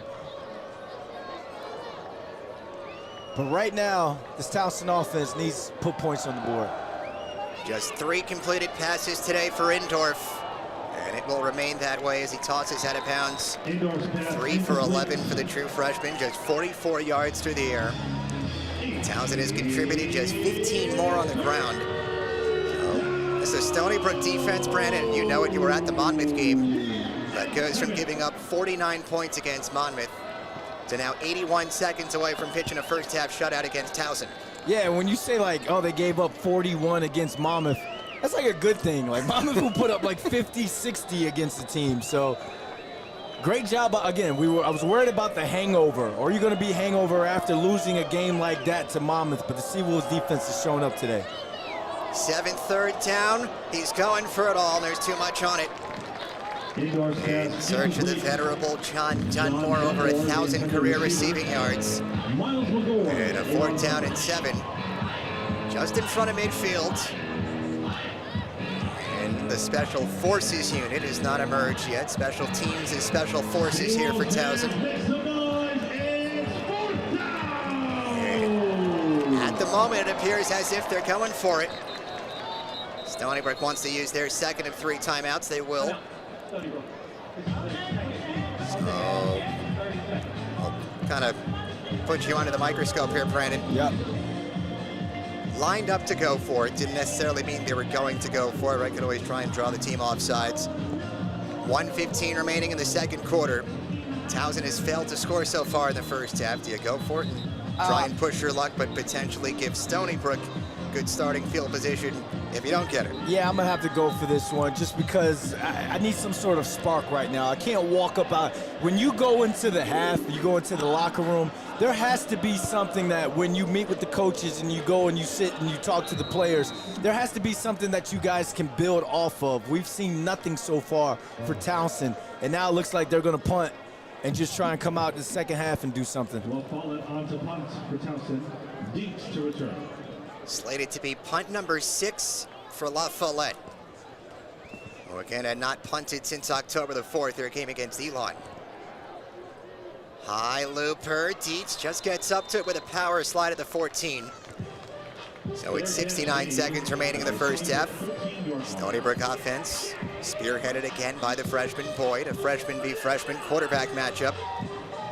A chance, if they want to, to try and push down the field. If they don't, could possibly bring it to the end of the first half. Well, I'm glad you didn't ask me what I would do, because I put pedal to the metal right now.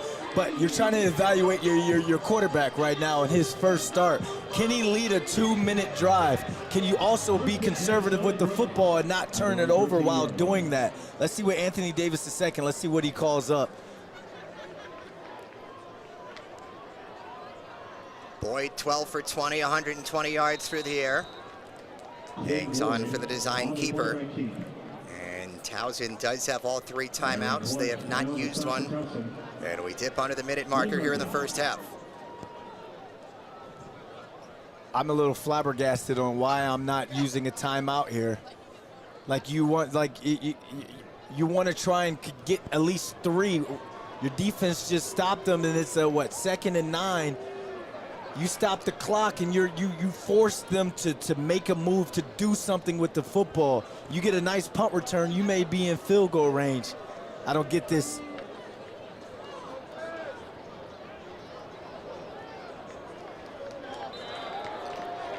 Roland Dempster. The 18th toe to the first half by Roland Dempster should take us to the end of the first half, unless Towson will use one of those 3 timeouts.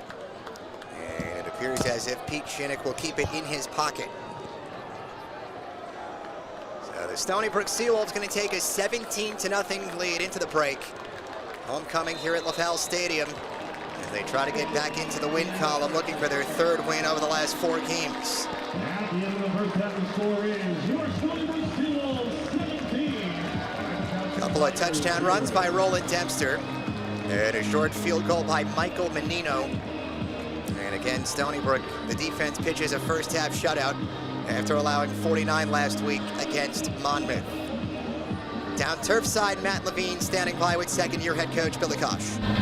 All right, Coach, your defense didn't give up a point in the first half, allowed just 3 completions and only 2 first downs. How does that make you feel? Good. We got to do it again. I think it was an excellent job, running the ball. Defensive line created some sacks, some negative plays. Our secondary is doing a nice job. But the second half, we got to come back and play a better intent, because these guys obviously have a great offense. Their quarterback's a good young player. So we got to have a better second half and make sure we finish this game out right.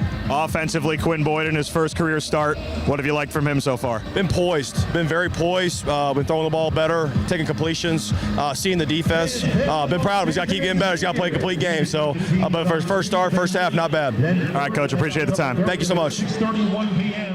Women's basketball will face Queens College. Appreciate it, Matt. 17-0 your score. You heard 3 completions, 2 first downs, 0 points for the Stony Brook defense. Halftime gets started next here at LaFell Stadium. Stony Brook over Towson on Flow College.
trumpet. If you've ever dreamed of running out under the stadium lights and the cheers of fans. A good homecoming so far for the Stony Brook Seawolves with a 17-0 lead over the Towson Tigers. We are pleased to be joined by the Coastal's Commissioner, Joe D'Antonio. Appreciate you giving us some time here at half. Thank you so much for having me. It's a pleasure to be here today. We're starting to get towards that important stretch of the football season. 5 Coastal games remaining, 3 teams still in the top 25. Just sort of how you've seen the landscape kind of shape up this year. Well, it's been an exciting season so far. You know, certainly we're starting to see, which usually happens this time of year, a little bit of separation from the top to the bottom. We've had a couple non-conference games we'd like to have back, but certainly poised, I think, for a playoff push and hope to be there at the end with several teams getting into the tournament. A lot of times, and you mentioned there is starting to get some standing separations, a lot of times you'll have a few teams that maybe are better than the rest of the pack, trying to separate themselves from the Coastal. Is this a year where you feel like there's a lot more parity amongst the 14 teams? Well, there is. I mean, all you have to do is look at some of the stuff that happened just earlier today. You know, Maine beating Elon. Elon's a really good football team, but what you've seen from Maine, they started off slow, but they're really starting to emerge, and that's an example, I think, of what you're talking about. You know, A&T has a win today over Campbell. Campbell's a very good football team. A&T hasn't had the best season, but it's another example of a situation where there's a lot of parity in the league. On any given Saturday, these games are wide open. Before I take you from the turf to the hardwood, simply how fun is it to get to go to all these different football stadiums throughout the Coastal? There's never a day that goes by that I don't understand how incredibly fortunate I am to have the job that I have and work with the people that I get to work with. We have great presidents, great athletic directors, and great institutions, and it's an incredible opportunity for me to be able to be the commissioner. It's something I take very seriously, but don't take anything for granted. But being able to come to the games is an incredible enjoyment every weekend. All right, now we'll take you from the football stadiums into the basketball arenas. We're really only about a week plus away from Coastal teams starting their regular seasons. How excited are you for this 2025-26 season? Yeah, very excited. Anytime you're on that precipice of the basketball season starting, it's exciting. I had a chance to spend a good portion of the afternoon talking with Joy, your women's basketball coach, earlier today. We were just talking about the energy that's in the room for her team right now as they get ready for November. They're actually, the first game is November 4th, but that November 3rd, November 4th tip-off, it's exciting. It's an exciting time of year, and it comes fast. I mean, once the school year begins, things start to really roll, and it's hard to believe we're just a couple days away from basketball season. Being able to talk to the coaches like Joy and have an understanding kind of where they're at, where their team's at as they're ramping things up, it's exciting. Sort of beat me to the punch. Is there a better stretch during the season for the commissioner than the end of football season kind of bleeding into the start of basketball season? No, you know, this is an exciting time because not only do you have what you just mentioned, which is football coming to an end, basketball starting, but we're also on the precipice now of getting ready for our fall sport championships. We'll have our cross-country championship first. That'll roll into women's soccer, men's soccer, and volleyball. So it's an exciting time of year when all these things are happening at one time. CAA Commissioner Joe D'Antonio, he's in the house. Stony Brook takes a 17-0 lead. Come back soon. Sounds great. Always good to be here. Thanks for the time. We'll get more coming here at halftime at Laval Stadium. Stony Brook leading 17-0 over Towson on Flow College. I knew it. You are stealing my Jersey Mike's gig. Danny, it's just because Jersey Mike's is an official sponsor of the NFL. I'm not taking your gig. Now you're taking my look. This is how I dress. My glasses. I've been looking for those. I wear glasses. I have astigmatism. I'll give you astigmatism. Ready for you on set, Eli. I gotta go. Oh. This ain't over, Manning. Jersey Mike's, a sub above. Hey, that's my line. A sub above.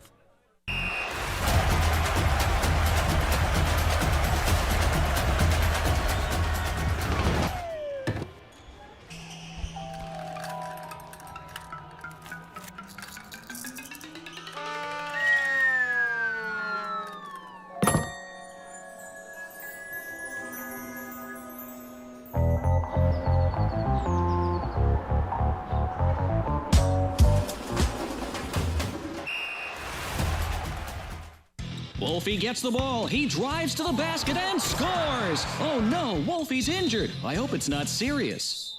Stony Brook Medicine Advanced Imaging, only 2 miles from campus, has state-of-the-art technology and is led by subspecialist radiologists, experienced technologists, and a friendly staff. Advanced Imaging offers many tests including CT, MRI, ultrasound, 3D mammography, and PET CT. Call 631-638-2600 for an appointment.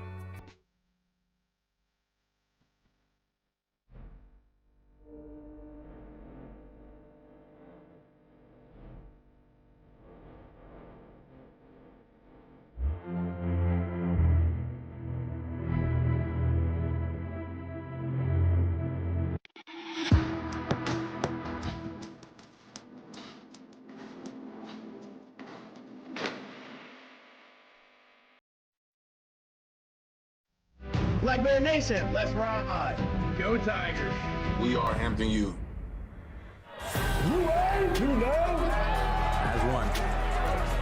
Fly Hawks. Tap the rock, baby. At Geek Prod. Roll Hawks, baby. Phoenix Rising. 3 more feet. Go Tribe. Go Dogs. One team, one heart.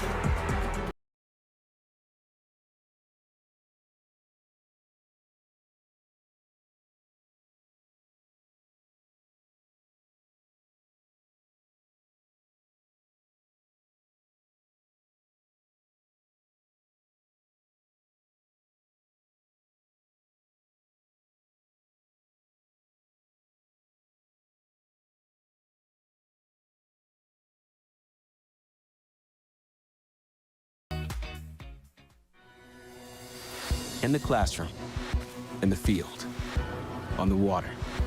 Stony Brook University is a place for daring. Daring to see where you can go when you follow your heart. Daring to define your own path is not always easy, but it is always worth it. At Stony Brook, New York's flagship university, daring to be something more in this world starts with daring to be true to yourself. Stony Brook University. Dare to be. News 12 Long Island is here with you. We're with you weekdays at 5 a.m. Getting you ready to start your day. Dangerous conditions out there. Leave extra time and check back for updates. The results of our investigation, a new privacy protection bill. Every night at 10, we update you with the top stories. And get you ready for the day ahead. Here with you live from Ronkonkoma.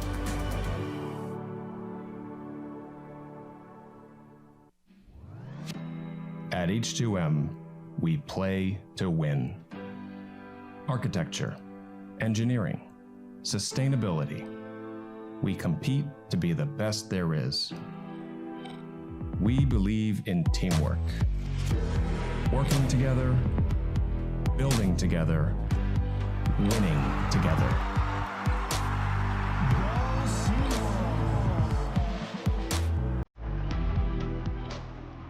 This is an incredible time to be involved in college athletics. And these four represent all that is right about college athletics in Stony Brook. This year's Hall of Fame class represents the very best of Stony Brook athletics, both on and off the field. The four inductees have each contributed greatly to our rise as a department. We are truly excited to honor them this fall. Don't stop grinding. Never quit. Push yourself and hustle every day like the person behind you is gunning for your job. We were always passionate about what we did, and we loved it, and it's amazing what Stony Brook's become. They wear their gear everywhere before people knew what Stony Brook was. They'd be like, what is that? What is a Seawolf? What is Stony Brook? And now people see them at school, and they're like, that's so cool that your parents went to Stony Brook. Thank you for believing in me when many didn't. For challenging more than I could challenge myself, and for letting me be a small part in this incredible tradition.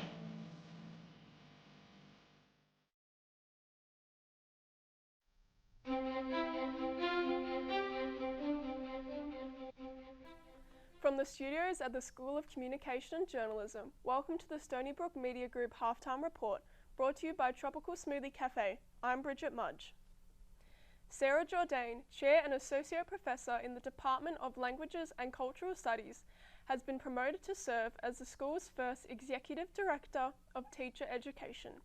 In her new role, she'll coordinate programs across disciplines including English, Math, Science, and World Languages, supporting more than 400 students preparing for careers in the classroom. And an award-winning professor with more than 2 decades of leadership, Jourdain says her mission is to expand opportunities and shine a brighter spotlight on Stony Brook's teacher education programs. Our very own arts team took a closer look at the Actors Conservatory take on Shakespeare, bringing a fresh spin to a classic performance. Oh wait, that's not the right show. But it's okay, because this is Improv Shakespeare Night with the Stony Brook Actors Conservatory. This unconventional performance of A Midsummer Night's Dream left the actors with barely any time to prepare their scripts, resulting in a hilarious show. We're supposed to run away to the farm and have our happy ending. The only thing you're running is an all-you-can-eat buffet. I don't know. So much.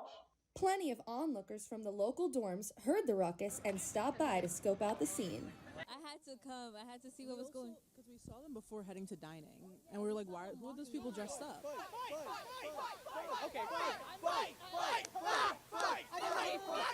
I really like it. They're really passionate.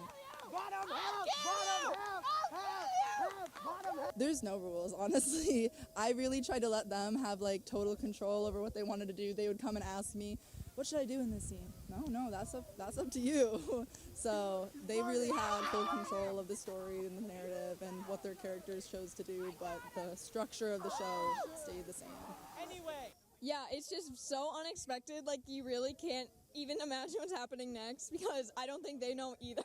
It's safe to say that we wanted an encore. Grace Diacampora, Halftime Report. Our MVP is Stony Brook University's largest student-run philanthropic group, Wolfython. They run an annual event that supports Stony Brook Children's Hospital through the Be Positive Foundation. Last year, Wolfython raised more than $100,000. The money provides critical care, resources and programs for young patients, while also helping families battling pediatric cancer and funding life-saving research through the Be Positive Foundation. With its motto, For the Kids, Wolfython continues to inspire generosity and service, making a lasting impact both at Stony Brook and beyond. That's it for us in the studio. We'll send you back to Laval Stadium for the first half stats and analysis right after this. Stay with us.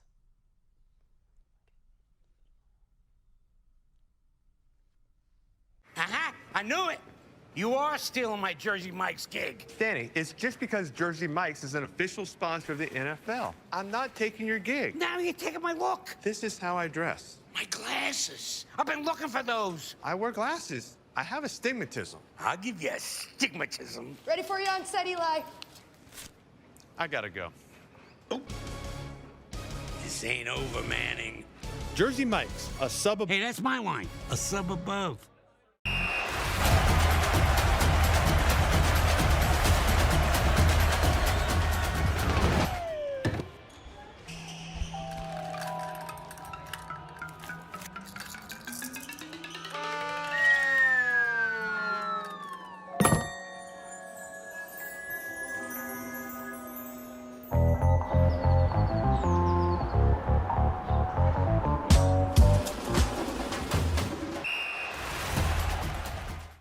Wolfie gets the ball. He drives to the basket and scores. Oh no, Wolfie's injured. I hope it's not serious. Stony Brook Medicine Advanced Imaging, only 2 miles from campus, has state-of-the-art technology and is led by subspecialist radiologists, experienced technologists, and a friendly staff. Advanced Imaging offers many tests including CT, MRI, ultrasound, 3D mammography, and PET-CT. Call 631-638-2600 for an appointment.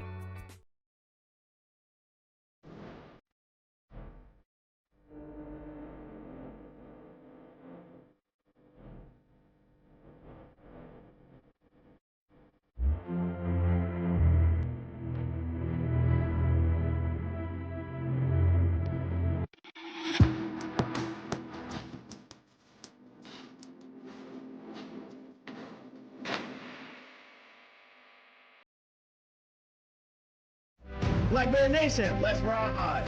Go Tigers. We are Hampton U. You know. As one. Fly Hawks. Tap the rock, baby. At Geek Prop. Roll up, baby. Phoenix Rising. 3 more feet. Go Tribe. Go Dogs. One team, one heartbeat.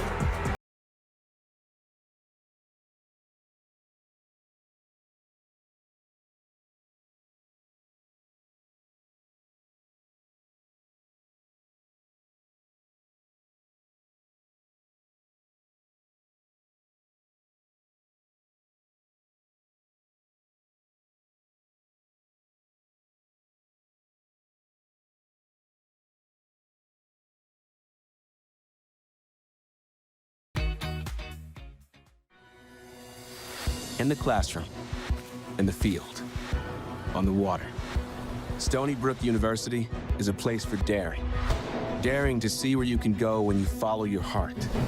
Daring to define your own path is not always easy, but it is always worth it. At Stony Brook, New York's flagship university, daring to be something more in this world starts with daring to be true to yourself.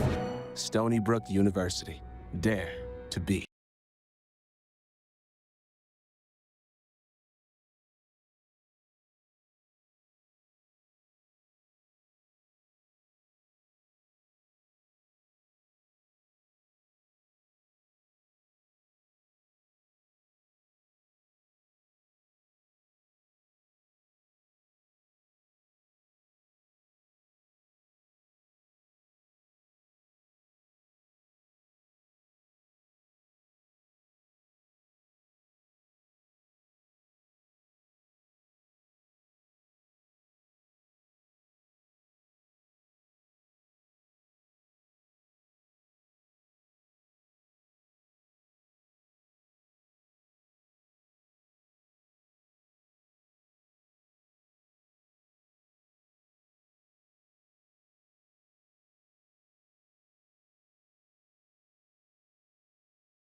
Stony Brook Seawolves leading the Towson Tigers 17-0. We are getting you set for half number 2. Matt Levine joined turfside by Towson's third-year head coach Pete Shinnick. Thanks, Johnny. Coach, just thoughts on the first half? Well, hey, Stony Brook's playing really well. They're outplaying us right now. We got to do a better job. What do you have to do differently? Well, we got to get some first downs, number one, and we got to stop their run game. Roland's doing a great job. We got to get him off base. All right, Coach. Appreciate the time. Thanks. Guys.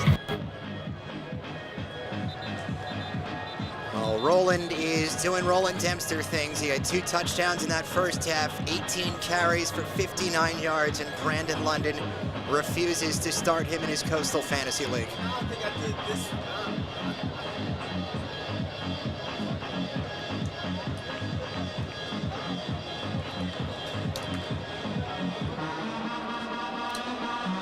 Yeah, I think I did this week, but you know, I'm really impressed with the way that Quinn Boyd is handling his first start, was able to get in the end zone early. We got the field goal here by the Seawolves after OPI kind of negated a touchdown. But here he is again, Roland Dempster getting into that end zone. Luckily, he broke the plane right there, so we didn't have deja vu of last week in the Monmouth game. Very impressive, a $121 passing in the first half for the Seawolves. But let's look at it on the other side. 59 total yards for Towson.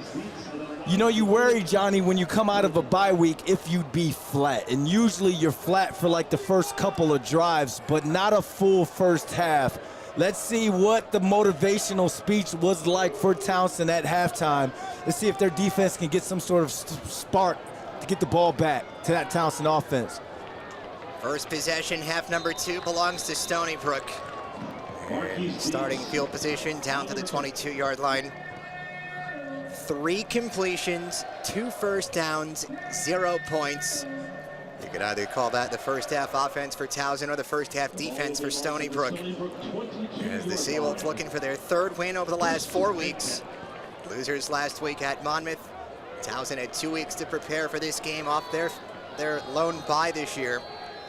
Also losers against Monmouth 2 weeks ago.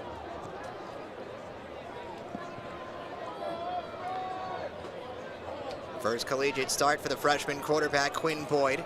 Bridges the gap to Roland Dempster for the 18th time today. Roland Dempster on the carry. Was not a surprise to see Roland Dempster get all the totes in the first half for Stony Brook.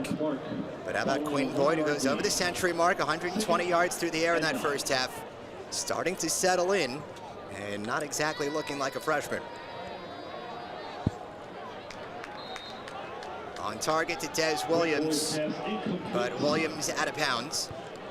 And just like that, 3rd down and 9 coming up for Stony Brook to kickstart half number 2. Yeah, he was on target with that speed out, but he was late. Again, this time Towson showed a little bit more of a press and bail look, so Quinn didn't want to just blindly throw it. He waited to make sure, but when you're sure, you're late. The ruling on the field is an incomplete pass. The previous play is under further review. So just 30 seconds into the second half, we are going under the hood for the 3rd time today. All reviews sponsored aptly by Stony Brook Ophthalmology.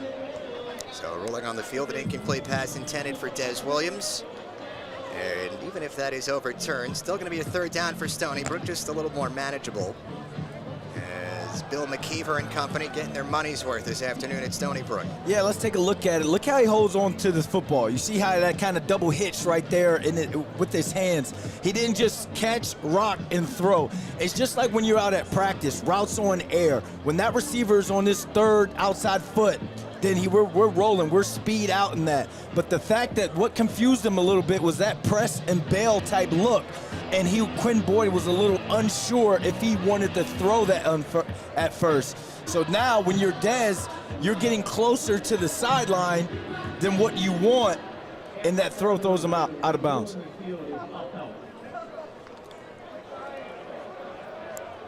So the ruling on the field stands. It'll still be a 3rd down and 9 for Stony Brook here in their first drive of the second half. After pitching a first half shutout against the Towson Tigers. 11th 3rd down conversion opportunity for Billy Kosh's group. They've started 5 of 10.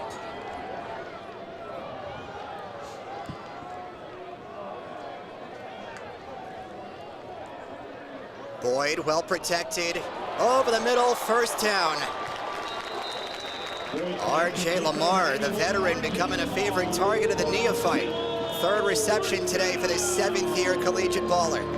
Yeah, beautiful play call, and you see Boyd comfortable in the pocket. Great job by Roland Dempster scanning to look for work. scanning to look for work to pick up whichever blitz or leakage there. That gives Boyd the time to look for that 6 route, that dig route by Dez Williams. Delivered it right there in the breadbasket. And when you're on time on these routes, on the pitch and catch, you're going to get a first down.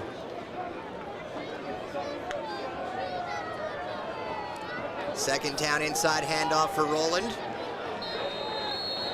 Minimal pickup for Stony Brook. Another third down and less than manageable. Trying to power their way into opponent territory. 99, Aaron Clark has been a force. Also, Wyatt Drager, number 45. Both of those guys playing their butts off right now. But right now, this Towson defense, you want to get off the field here.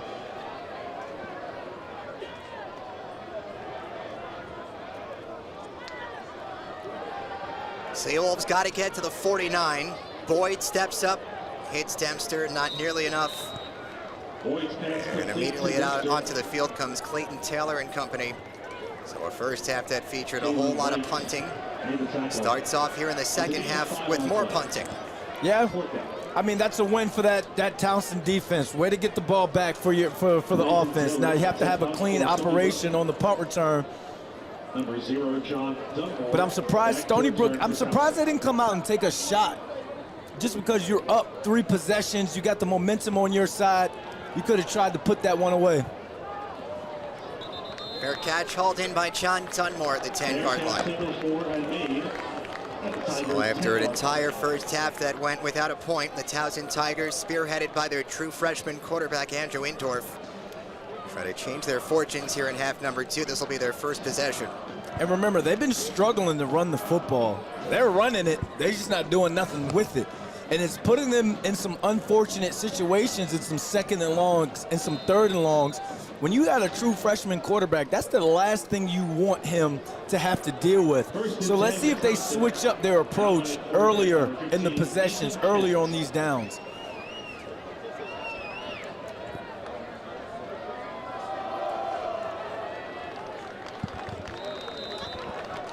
I noted in the first half, the Tigers just 98 rushing yards per game, 113th in the FCS, 13th out of the 14 coastal teams. And Al Wooten, the second, who is supposedly their RB1 this year, the 2-time transfer, had just 5 carries for 2 yards in the first half.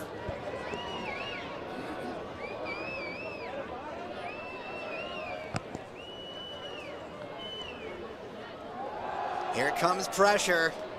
And the throw into the ground. That is Nathan Kent at quarterback. It is not the freshman Andrew Indorf. So Kent, the grad student, other end of the spectrum in terms of experience, who came into the year with starting experience along with Sean Brown, who started the game last year against Stony Brook before the freshman Indorf won the job. So it is Kent to start the second half, trying to change up the offensive outlook for Towson. And I get it, you want to make a quarterback change to create some sort of spark, but if you continue to do the same thing, you're going to get the same result. Kent down the seam on 3rd down and 10, some early contact, and all flags remain in the belt. Towson coaching staff wanted the hanky. Coverage deemed clean. And another 3 and out for the Towson offense. And what I mean by doing the same thing and getting the same result, it's run on 1st down. They're trying to throw it on 2nd down, but it's some sort of incomplete. So now it's a 3rd and long. So whether it's the true freshman or it's the quarterback that you're bringing in to create a spark, he's dealing with 3rd and long as well. It's hard to convert on 3rd and 8 to 10 plus.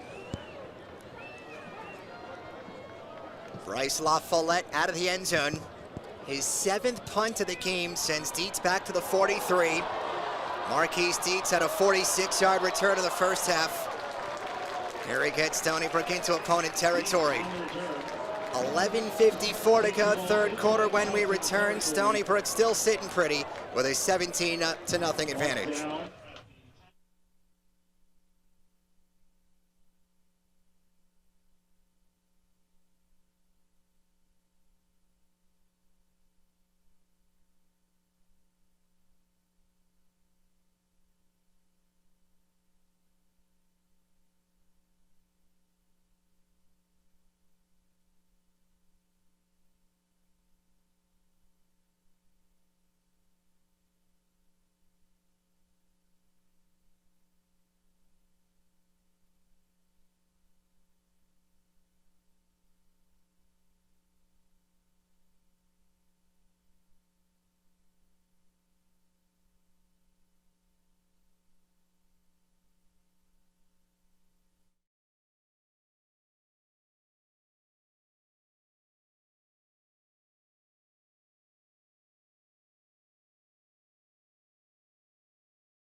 have 4,250. Taking a peek around the Coastal Athletic Association. We just had the Commissioner Joey D in the house here at Laval Stadium. And what a good year for parity in the Coastal. Rhode Island beats up on Bryant 38-17. But NCA&T squeaking out a winner against Campbell 28-24. Brandon, apologies for the family loss today, 34-24 UNH over William and Mary. And you see some other results here from around the Coastal.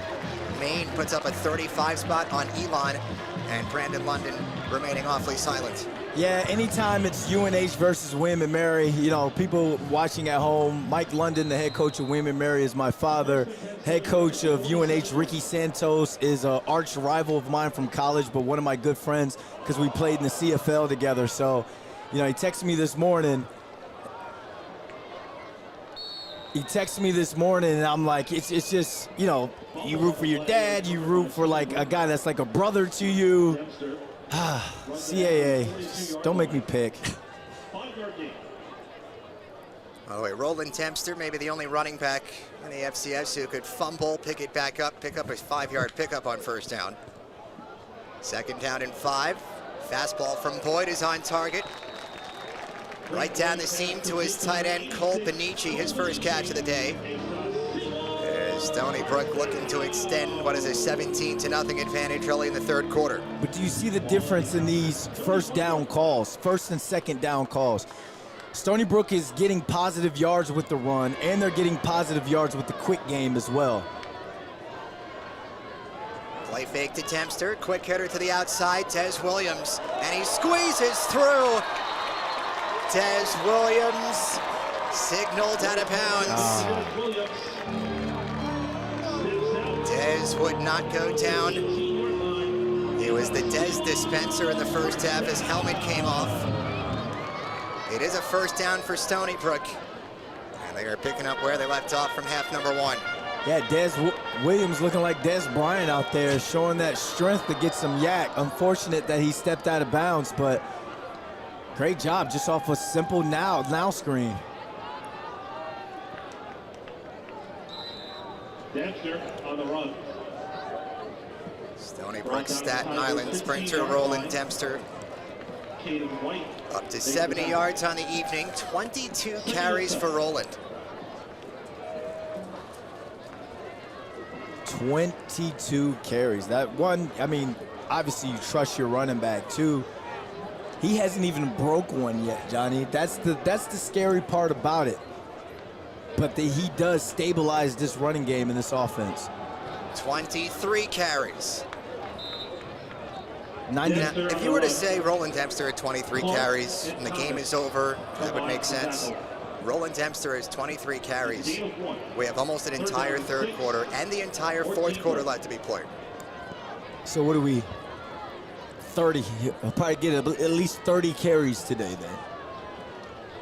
Do you get extra points in your CAA Fantasy League for the 30 carry No, effort? not for the carries, just the yardage.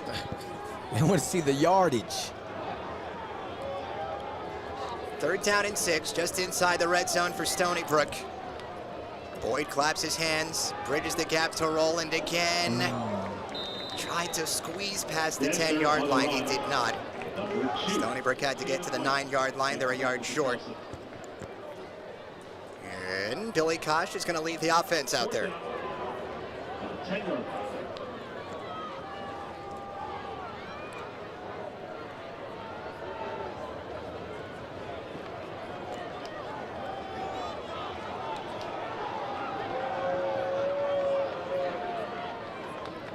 Seawolves need 2 yards.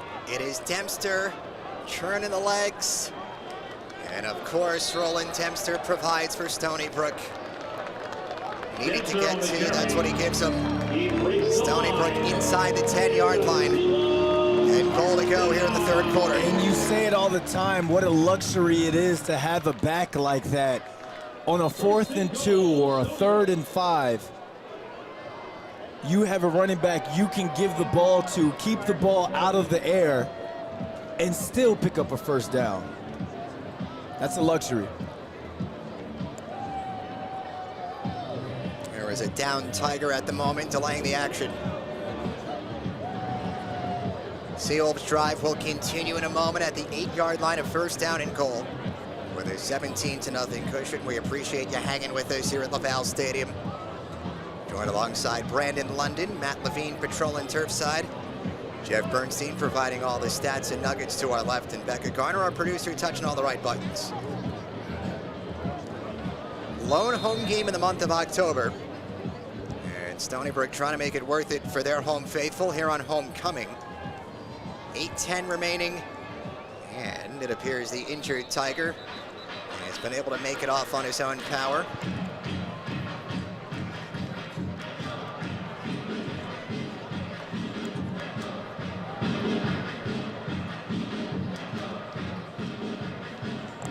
Second consecutive homecoming game for the Towson Tigers. Had their own homecoming the last time out 2 weeks ago.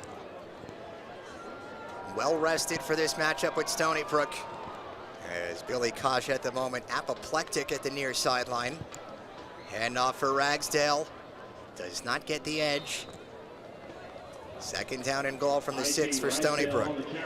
If you're Towson right now, I mean, you can't go 0-2 on homecomings. One, you can't lose your own. Two, you want to go to someone else's homecoming and crash the party. Right now, if I'm the leader on that defense, whoever that is, I need guys turned up right now to get this stop and get this ball back to our offense, because if Stony Brook scores a touchdown here, this game might be over. Boyd bridges the gap to Ragsdale, who stays on his feet, stretches for the end zone, and he's down at the 2. Great job by Stony Brook using their two-headed monster at running back. Again, there's two things. When you've got a new quarterback with not a lot of experience, there are two positions that really can help that quarterback get comfortable. One, that's the running back in a strong run game. Two, that's a tight end, a sure hand tight end that gets open across the middle. Stony Brook has both. Roland Dempster back in the game. Roland Dempster stopped short again. Saw that in the first half, time and time again for the Towson Tigers by the goal line. So they've done a good job to limit Roland Dempster, fewer than 80 yards on his 24 carries. So another 4th down here for Billy Kosh and crew. They are 3 for 3 on 4th down in this one.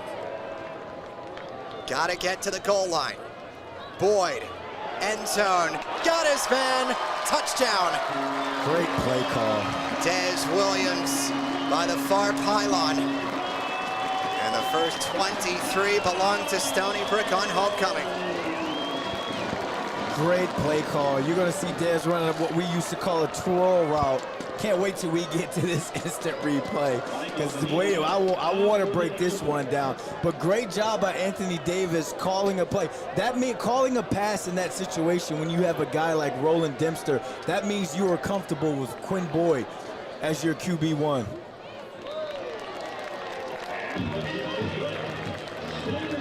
Michael Menino pounds the extra point through. 24-0. Stony Brook will send you to break with a first ever collegiate touchdown pass from the freshman Quinn Boyd.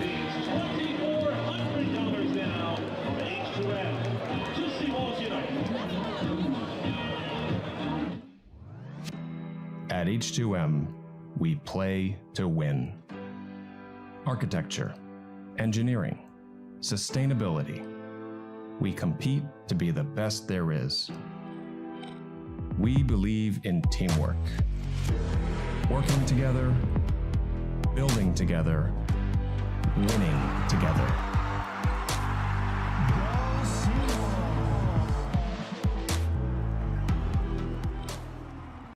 My Country 96.1, Long Island's home for country. Playing all the hits from the superstars and the new stars. We also bring you some of the biggest country shows on Long Island at the Catholic Health Amphitheater at Bald Hill and other local venues. Download the My Country 96.1 app now on your smartphone and take us wherever you go.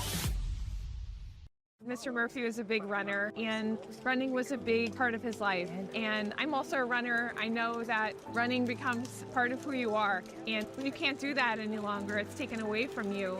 you lose a sense of who you are. I was determined to get him back running, and I promised him that once we were done with his treatment, we would run a race together. So we're here to celebrate his accomplishments and perseverance and his strength, and I'm so thankful to be able to run by his side.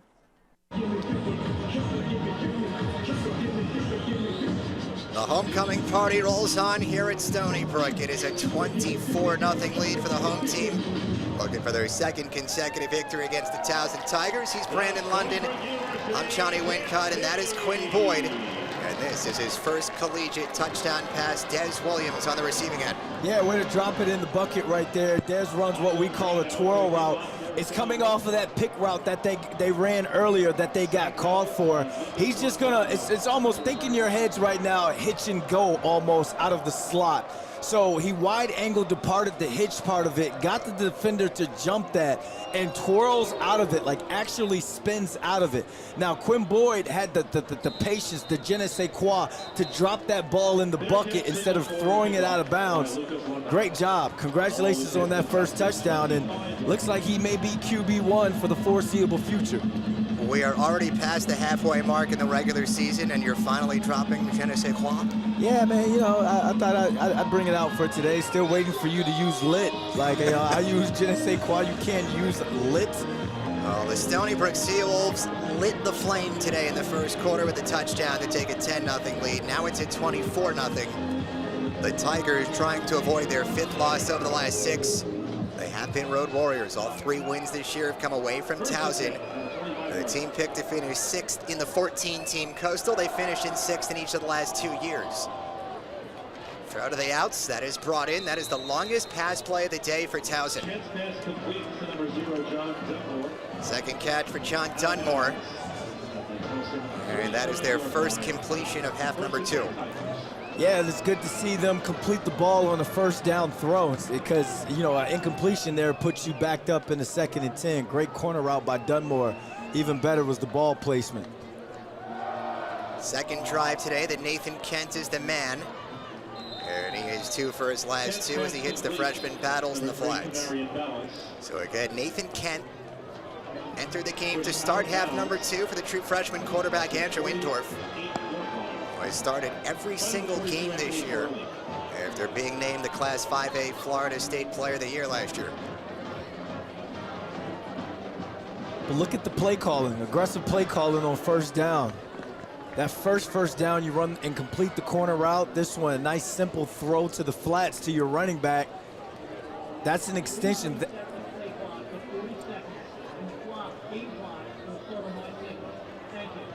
That simple throw to the flats is the same as a toss sweep. It's just basically a run to the outside. You're just throwing the football. It's quick, throws the defense off a little bit, and since you're struggling in the run game, it gets positive yardage. Kent going for it all, far sideline. Dunmore brought it in. John Dunmore into opponent territory and into the red zone. That is just the 4th first down of the day for Towson. That is their longest pass play of the evening. Yeah, runs the goal route, squeezes the line, and the best part, he goes up, he jumps and goes up for the football. Would like to see him extend his arms out to really play above the rim, but right there they needed a play made, and he just made a big boy play and catch. First down and 10 from the 12. Kent flushed out of the pocket. Kent, incomplete. Second down and 10. It's about as close as the Tigers have been today. Still searching for some points. And that was a little ill-advised throw right there. You didn't have to make that throw. Either use your legs and try and get some sort of positive yardage, or just throw that football out of bounds. Disaster almost struck. Do we have a QB change here, Johnny? Winston Watkins. He was the goal line specialist against Monmouth. Watkins battered and bruised by 3 different Seawolves. It's a rude greeting to LaValle Stadium for Winston Watkins. And it's one play and off for number 6. Yeah, it's a little unfortunate. Like, you've been moving the football with the quarterback that you have back there right now. I understand wanting to switch things up and getting your wildcat, or at his size, your bearcat type quarterback in the game.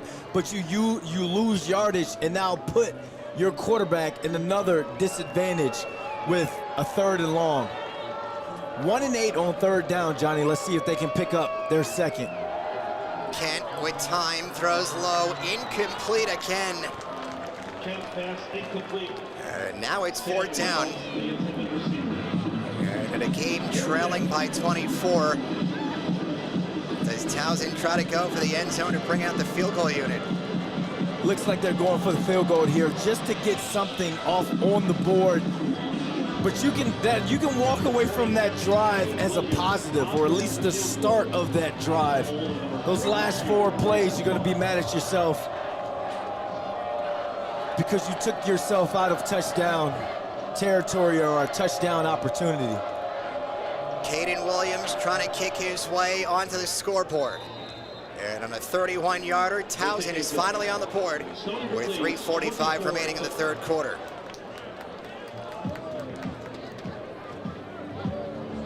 The 10th field goal make of the season for the left boot of Caden Williams. And it is still a 3-score game, down to 21, with about 19 minutes remaining in regulation. Yeah, you know, I kind of wanted them to go for it there, but I understand not putting yourself, not trying to go for it on a 4th and long. Again, that little wildcat situation, that 2nd down play kind of messed them up. But again, you're able to get 3 points out of it. Who knows what happens for the rest of the football game? But you got a 7-play, 62-yard drive, and it only took up 2 minutes and 10 seconds off the clock. So I'm not going to eat their lunch for that. Again, you got a positive by being able to move the football down the field and having your most effective and successful drive. But I'm one of those hungry guys. I want 7, not 3. But let's see if the Towson defense, all right, now it's on you, defense, to try and get the ball back, and preferably a short field.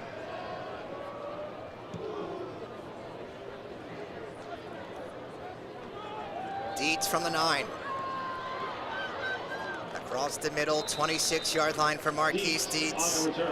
And Stony Brook without the services of their top wide receiver this year, Jace Freeman, who also happens to be their top kickoff returner. And there is a late flag here at the 30-yard line. More FaceTime coming for Bill McKeever.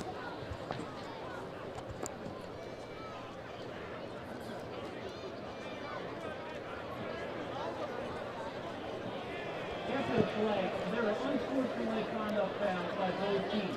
Number 26 of Stony Brook, number 29 of Towson. Those are both players first of the game. They will cancel 1st down.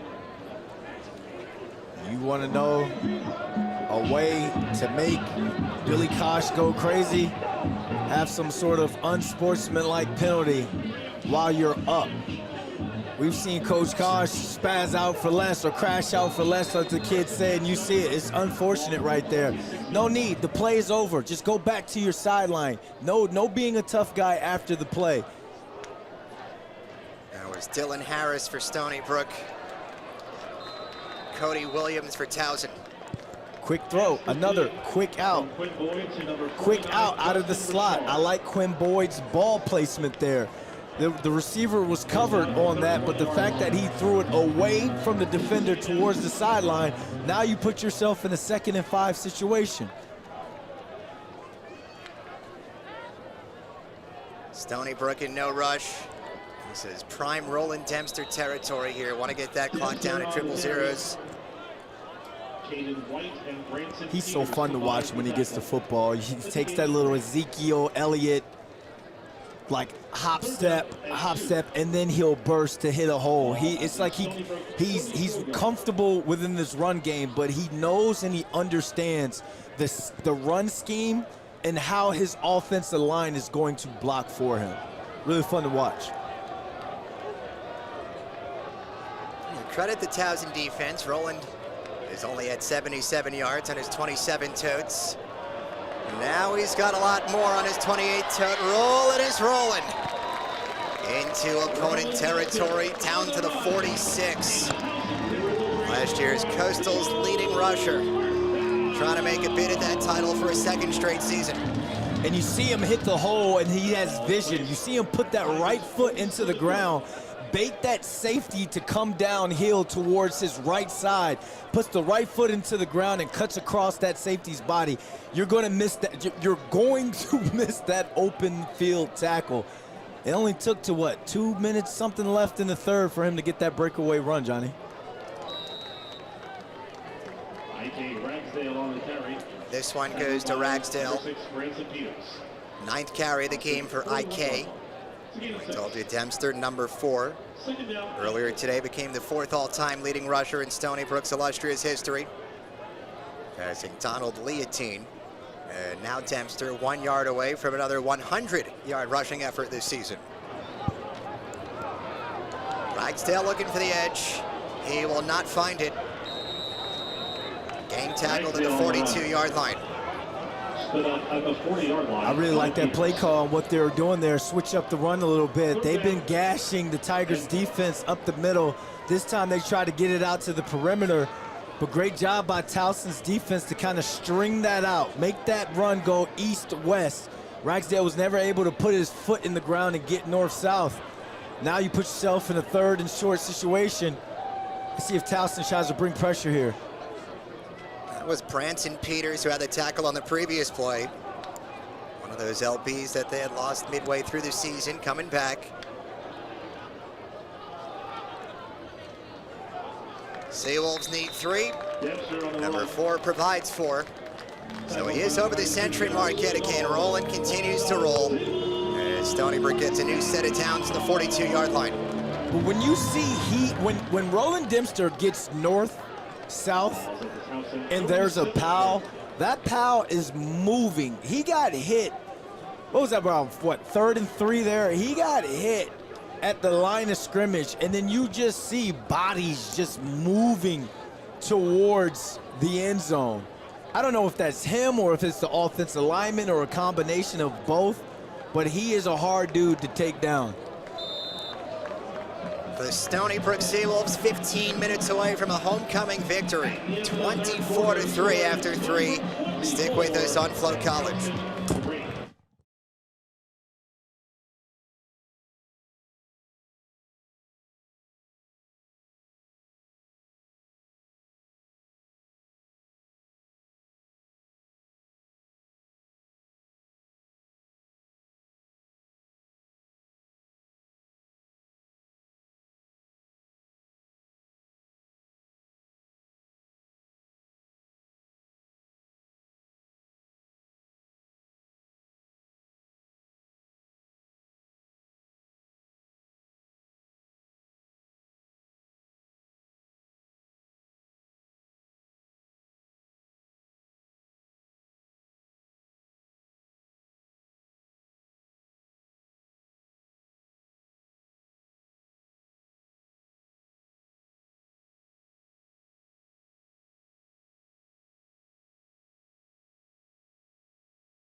Three quarters down, 1 to go. We welcome you to the start of the 4th quarter here at Laval Stadium. Stony Brook mid-drive yet again. Roland Dempster jitterbugging down to the 30. Roland Dempster on the carry. Brandon, his 30th carry, goes for 5 more yards. He's up to 107 yards on the ground today. And his 107 ground yards matches Towson's 107 passing yards today.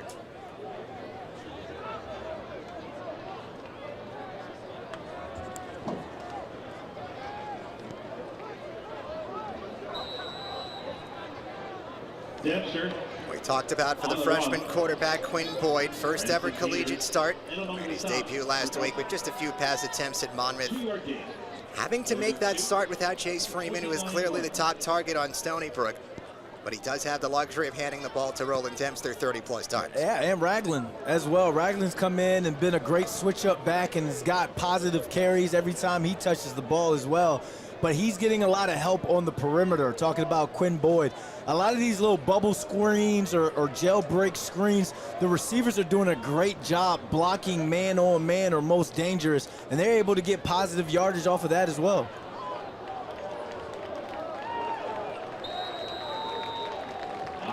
Stony Brook masterful on 3rd down for the 2nd consecutive week. That is their 9th 3rd down conversion today.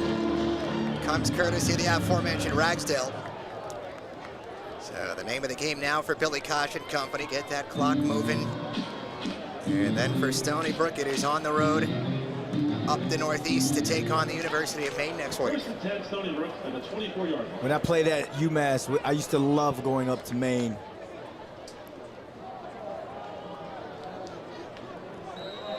Flag flies from the far sideline.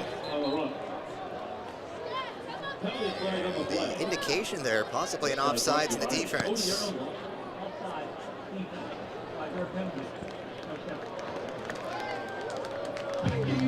Not exactly what the Tigers are looking for at this point in the game. Yeah, it's like they still haven't woke up from that bye or that hibernation that they've been in from this 2-week bye for the 2 weeks they haven't played.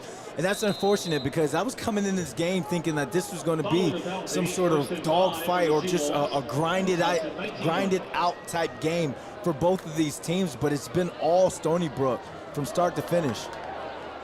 Dempster taking would-be tacklers with him down to the 12. Dempster on the carry. And this is the hard part for any defender, to where you're down, 21, and you're trying to create some sort of turnover or force one. So instead of hitting and wrapping Roland Dempster up, you're trying to go for the strip, but he's trying to go for the touchdown. He's going to continue to move his legs. So he's going to be pushing you back 5-6 yards before your boys come on and hop on and get him down to the ground. But it's all about ball security right now for the Seawolves. But it's Roland Dempster day right now. The 33rd carry of the evening for Roland Dempster goes for a yard. 33 carries. He's at 120 yards. There have been defenses that have struggled much worse. Not a terrible rate if you're the Tigers defense, but they're getting worn down by number 4. Even though he's averaging just 3.5 yards per carry. Dempster on the left hip of Quinn Boyd. Carry number 34, he's taken down. He almost got out of that. that. Good shoestring tackle. And you know what? The fact that he's averaging only 3 and whatever, I think that's kind of worse, because we've seen games where it's like 14 rushes, $120 something, but these are all grinded out type runs. So again, if he's running the ball 30-plus times, that's 30-something times that if I'm a DB or a safety or one of these backers, I got to go up and hit this big bowling ball. And that can wear on you throughout the course of a game. Boyd looking to go through the air, has a man, but taken down quickly. Marquise Dietz. Xavier Terry, the tackle specialist for Towson. He has been for the last 3 years. There's his 217th career wrap-up. Yeah, he's a guy that stands out when you watch the tape. One thing about him, he's a sure tackler. He'll wrap up, he'll use his body to throw his body in there. But I like his closing speed. I like the way he runs to the football. And anytime you run to the football, Johnny, you get rewarded. The football gods will reward you, just not today. Michael Benino tries to reward the Stony Brook offense for another good drive. He is perfect today, 2 for 2 on field goals, 6 for 8 in his young career. And the freshmen continue to contribute for Stony Brook, 24-point lead on homecoming.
The Stony Brook Seawolves tack on 3 more. It's a 27-3 game.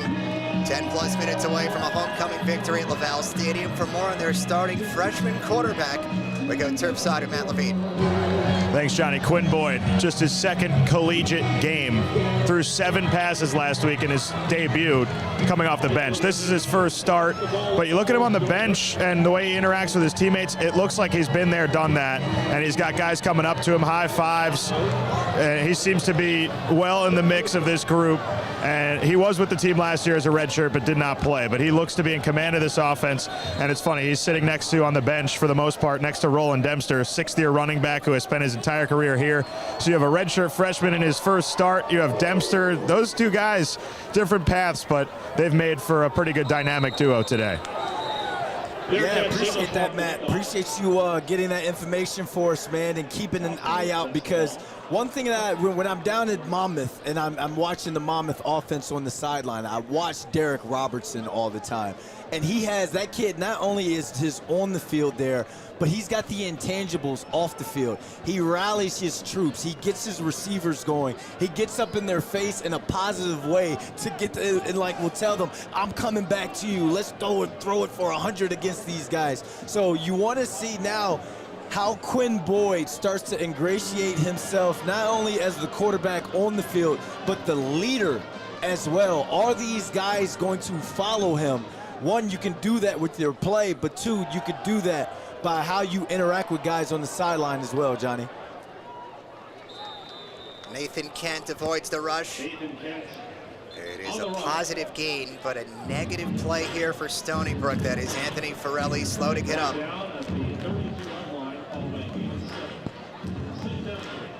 Seawolves leading tackler, number 42. He had 13 last week against Monmouth.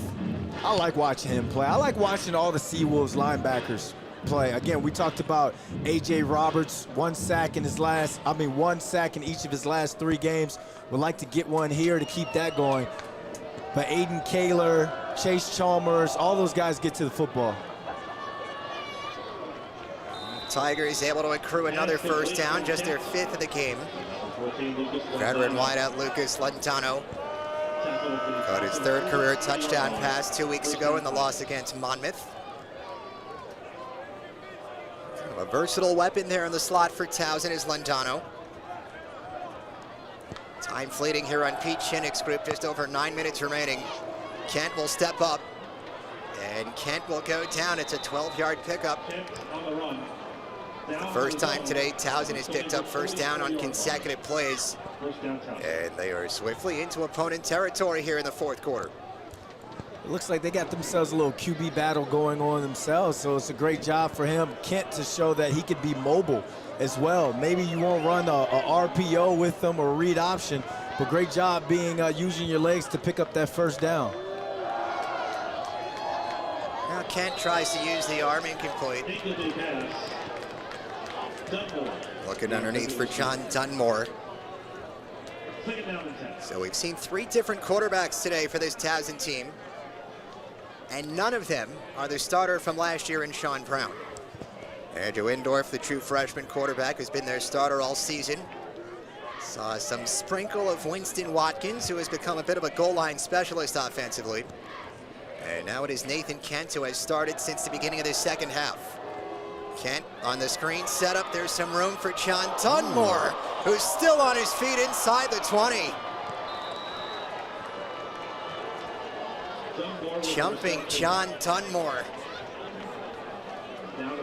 We told you, just got over 1,000 yards career receiving. Well on his way to 1,100 here at Laval Stadium. Yeah, he looked very Saquon-ish right now with the way that he just hopped over him. Very athletic. And if you look at Towson's offense, they got pieces. Like, I like the receivers. Obviously, you want to work on your running game, figure out the quarterback situation. But Towson has always been a team that's competed in the CAA. But right now, the Seawolves are just too much for them. See what Billy Kosh has these guys playing. And remember, when we were talking to Coach Kosh on the phone, he was talking about still preparing like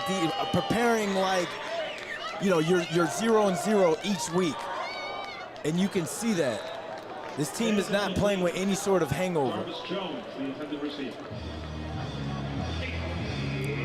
course, one of the many storylines heading into this game. 4th Coastal game of the season for Stony Brook and Towson, both with 5 Coastal games remaining after this one. Already kind of backs against the wall midway through the season. Winner of this game, sure, maybe still has a chance, still needs some help down the stretch. But if you're the loser in this game, well, that is a tough final 4 weeks of the Coastal. Yeah, tough final 4 weeks, but at least you booked that plane ticket home for Thanksgiving for grandma's, for mom's spaghetti. But you never, that's the thing about the CAA. You play in this league, four losses can mean you're going home for Thanksgiving. It's one of those leagues like when you practice and you have a teammate that may be a little bit willy-nilly on something, not running to the football, you get in his face because you could lose any game you play in this division. And you don't want to be home with your grandparents watching the first round of the playoffs, looking back at a loss against a team that you know you should have beat. That's the pressure of playing in the CAA. Off the back foot, Kent to the end zone, caught, touchdown Towson. With 7:19 remaining in the contest, John Dunmore finds pay dirt. First touchdown of the game for the Tigers. Yeah, I love it. Another go route there. Dunmore had to drop earlier, didn't come down with the one back shoulder fade, but he's made back-to-back big plays on these go routes, and he jumped over somebody as well. It's Towson trying to make a late rally. Let's see if they can go for 2. Go down 2 possessions.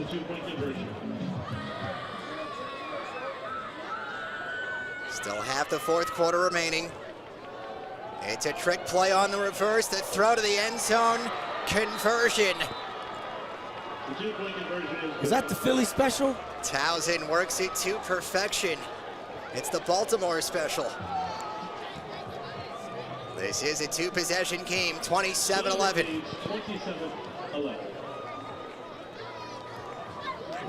Oh yeah, here goes the go route. Ready to squeeze the line, run up under it. Great ball, great throw. great catch. And then we got a little trickeration. The reverse, it's a reverse pass here. Jason Doss, who has one catch on the day, but he has he completed a pass on a 2-point conversion. You know, that's the one guy I thought that we were going to see a lot more of. We've got Dunmore going late in the fourth quarter, but Jason Doss didn't really get a chance to put his skill set on tape. I mean, you can credit the Seawolves defense for kind of taking him away, but what? Down 16, 7:19 left. I still have PTSD from the Giants-Broncos game last Sunday. I'm not putting it out there. More time, smaller lead. Sorry, Giants fans. Yeah. Can we move on to something else? Because that loss really hurt me. It is a 2-possession game after the 2-point conversion pass from Doss to the big tight end, C.J. Schaefer, and this could be bad for Towson. It goes out of bounds. Kickoff out of bounds. Held flag on the play.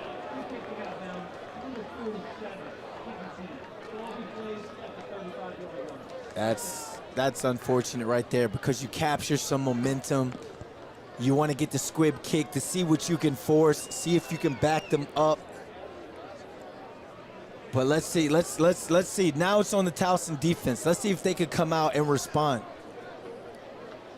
Let's see if they can come out and they can respond, force some sort of 3 and out, force some sort of turnover, which would be even better. We still got a lot of football left. This is the CAA, Johnny. 6,701 in attendance today at Stony Brook for the homecoming game. That just got a little bit more interesting with 7:19 remaining. Quinn Boyd trying to ice his first ever collegiate victory. Roland Dempster on his 35th carry of the evening is ahead for 1. And it gets the clock moving. We remind you, Stony Brook, regardless of how this one shakes out, gets on the bus, goes up to Maine next Saturday. It'll be a 1 p.m. kickoff right here on Flo College. Stony Brook is going to snap the football with 1-2 seconds left on the clock. You're going to try and milk as much clock time as you can here, but you want positive plays. You need to make sure you get positive plays.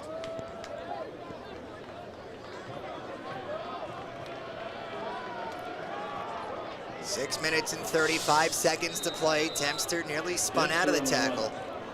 It is no gain for SBU. The clock continues to trend toward the 6-minute marker. We told you C.J. Schaefer who caught the 2-point conversion from Jason Doss. His last 2 catches, the one you just saw for the 2-point conversion, and a 1-yard touchdown reception against Monmouth. That came from Winston Watkins. I love it. I love it. Must not like catching passes from his quarterbacks, but hey, anything to get it done. But huge third down here. Quinn Boyd, you want to show that you're the guy, you're going to have to make a big boy throw. 4 receivers, spread set. Boyd going down hard. There is a flag. The Towson Tigers, who did not have a sack for the last 3 weeks, come up with a big one here on third down.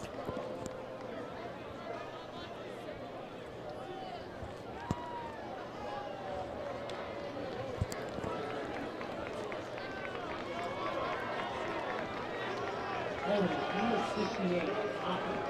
The penalty is line, 14. Timeout, Towson. This is their first off the head. 30 seconds. So Towson's going to get the football back. They have used their first of their 3 timeouts. 5:49 remaining in the fourth quarter. And again, this is only a 2-possession game. Still time here for Towson. Second-year head coach Billy Kosh with a coaching moment right now for SBU's offense. Yeah, I mean, obviously you wanted better execution there if you're Anthony Davis II, or if you're Billy Kosh. You saw Coach Kosh talking to number 68, Charles Allen III. So we have Anthony Davis II and Charles Allen III. And we're in the fourth quarter. That's just full circle moments here. But hey, please don't forget about Al Wooten II. There we go, right? Roman numerals across the board here, ladies and gentlemen. But hey, but at least you're punting the football. You didn't turn the football over there. So you can't get too mad at that sack. You just wanted a little bit cleaner operation and didn't want that hold there. John Dunmore brings it in at the 33. So a Towson offense that did not score in the first half. They're up to 11 points, 5:44 to go, still need 2 scores. And this is all after benching the true freshman quarterback, Andrew Indorf. Yeah, this is going to be a pretty interesting drive right here. Kent has done a great job, or done a good job, especially that last possession, with being able to gain first downs with his legs. And he getting the ball to his playmaker, Dunmore. Let's see if he goes back to him early to try and create some sort of spark play early in this drive. Kent has thrown for 116 yards. He has only played in the second half. The first pass here incomplete. Looking for Sam Reynolds, one of 6 different receivers for the Tigers who has more than 100 receiving yards this year. You know, Johnny, it's almost better that they were down, because they kind of scrapped the run game as a whole and started throwing the football, and that's where they've had success in the second half, especially this fourth quarter. I mean, spoken like the true wide receiver that I am. Towson, believe it or not, outscoring Stony Brook here in the second half, 11-10.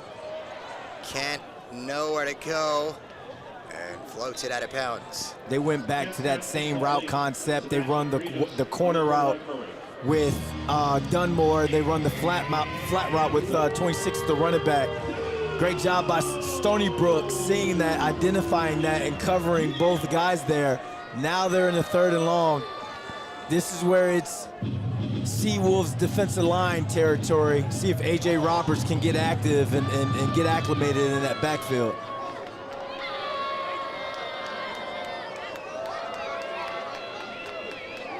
Seawolves only send 4. Kent flushed out of the pocket, gets rid of it over the middle, brought in at the 40, and just across the line to gain. The Tigers keep the drive moving, courtesy of the freshman, Caddy Phillips. Yeah, he's just enough. Again, I talked about Kent's feet, mobile enough to buy time. The Seawolves only rushed 3 there, and he was able to buy time and find an open receiver. Great job getting a little yak there to get that first down, keep those chains moving. Phillips, also a freshman. Lots of neophyte contributors today. Going deep, got a man. Jason Doss could not track it down. He had a step on the defender, Bryson Parker. Jason Doss is going to be upset with himself. He kind of slowed down to look back for that football. It scramble drilled there. I love how, since he was a receiver that had a down the field route, he came back to the quarterback, but he saw that there was space, there was real estate to be made, but he slowed down a little bit to look back for the football, Johnny, and that is a game of inches. And instead of dropping it in the bucket, creating a big play, it's unfortunate they get the incomplete pass there. Tigers trying to string together their 3rd consecutive scoring possession. Dunmore underneath. A lot of work to be done. It's a 5-yard pickup. 4 down territory, though, for Towson, so they'll have 2 cracks to get the 5 yards. Right at the 50-yard line on the precipice of opponent territory. And I like how Dunmore got down there. A lot of times when you see guys trying to fight for extra yards, that's where disaster happens. Get down, you got 2 downs to get 5 yards. Kent steps into it, on target. Lucas Lontano slipped between the zone defense. Yeah, it was a nice little seam route there. And as soon as he cleared that backer, you see Kent put it right into his body, protect him with the throw, because you knew there was going to be a collision. Boy, Nathan Kent has breathed some fresh air to this team. Far corner, nearly intercepted. Might have been a bit of a miscommunication there with Lontano, who just had the big play previously. Lucky for Kent, with 2 red defenders in the area, goes out of bounds. Yeah, very lucky, but at the same time, I like the ball placement there. He threw it towards the sideline to where, I guess that's why Lontano lost it in the lights. I guess he was looking for it more towards the inside, but Kent threw it away for the safety to where it would have been more of an over the shoulder type catch. Dangerous there. 2nd down and 10 from the 29. Kent standing tall in the pocket, now chased out by Forelli. Or how many times today has a Towson quarterback just thrown it incomplete? Nothing else to do. The Tigers next week will have NCAA. That'll be on the road as well. 12 p.m. kickoff here at Flow College. Just another same song and dance for Towson, trying to pick up coastal wins on the road. But it's the best part of football, the 12 o'clock, those 12 o'clock games. Absolutely love it. But big 3rd down here. You don't need the full 10. 2-down territory. Seawolves defense was scrambling a little bit. Find their footing. Towson 3 of 12 on 3rd down conversions today. Kent well protected. Kent deep ball, end zone. He had a man, jump ball. No signal to the corner. 2 officials. Tie goes to the receiver. Chatting it over. It's a touchdown. It is a touchdown for Towson. There is big play Jason. Nathan Kent goes for over 200 yards in the 2nd half alone. And as it stands, it is a 1-possession game. What does that sound like? A chance to be a 1-possession game. They'd have to convert the 2-point conversion. Yeah, great job by Kent. Again, Seawolves only rushing 3-4. He had time. Scan his route concepts and just threw up a prayer there. Great job by Doss to come down with it. They successfully used a trick play last time. They are in for 2 again. John Dunmore. The Towson Tigers have made it an 8-point game with 3:37 to play. Hey, shout out to Towson by not backing down. Great, you see here, Quinn, the Stony Brook's only rushing 3. They're playing that cover 2 over towards the sideline, so he chucks it up to the receiver that's right there in that honey hole. You want that ball batted down, but great job by Jason Doss to come down with it, and then just getting the ball into the hands of one of your playmakers. Dunmore that time, who we saw jump over somebody, has an athletic play, makes the guy miss, gets the 2-point conversions, and we have what they call a football game here, ladies and gentlemen. It is a 9-play, 67-yard drive, Brandon London. It took 2 minutes and 7 seconds. Stony Brook trying to keep the vibes high. 3:37 away from getting back into the win column. Towson is not making it easy. They have been road warriors all season long. And how about Nathan Kent, who comes in for the freshman quarterback, Andrew Indorf. And all he has done is throw for 190 yards and 2 touchdowns. Well, if you're wondering who the starter is going to be next week against North Carolina A&T, I'm going to go with this Kent guy. Came in, and remember, when he first came in, I was not so much criticizing the move. I was just kind of criticizing, hey, why are we still running the ball on 1st down, putting him in 3rd and long situations? Then they went down, 24-3? You had to scrap the run game as a whole, and they started throwing the football, using his mobility to be able to get 1st downs and buy time. We have ourselves on onside kick here, ladies and gentlemen, but Kent's come in and made this thing a ball game. Knuckleball down the seam, fielded at shortstop by Roland Dempster. Was that a knuckleball? Was that a Kodai Sengai Ghost Fork pitch? Either way, Dempster manages to come up with it. There you go. I'm gonna go Ghost Fork. I'm a Mets guy.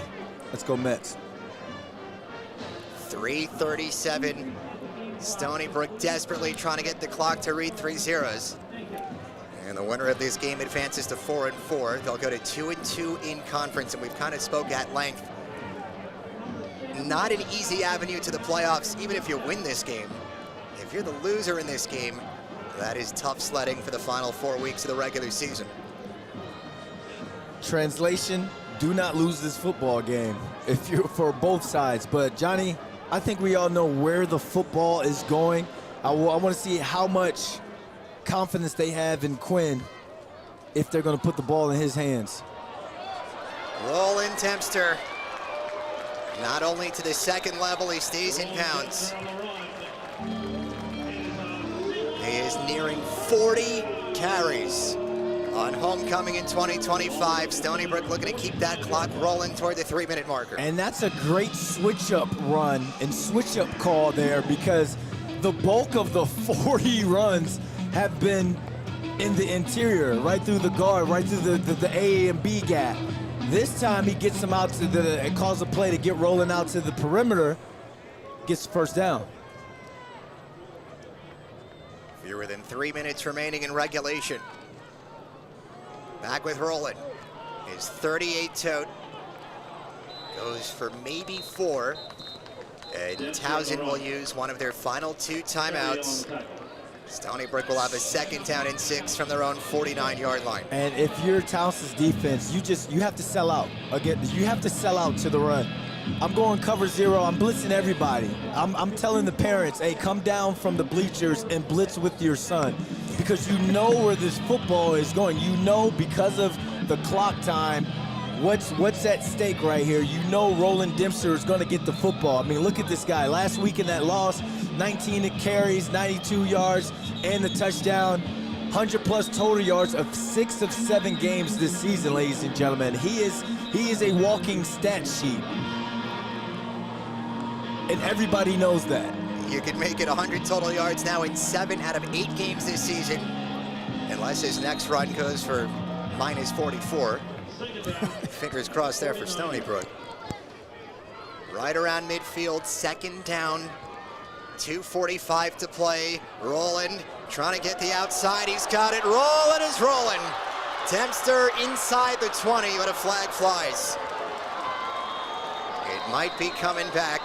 Roland Dempster's longest play of the night. But the lack of celebration by Stony Brook tells you all you need to know.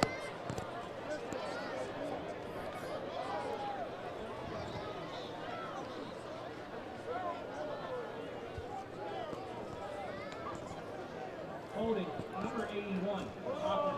10-yard penalty for the small foul. Still results in 1st and 10. So it is R.J. Lamar, the 7th-year Stony Brook Seawolf. The guilty party on the hold. It'll cancel out the 30-yard run by Roland Dempster. Stony Brook's 4th penalty. It has cost them 40 yards.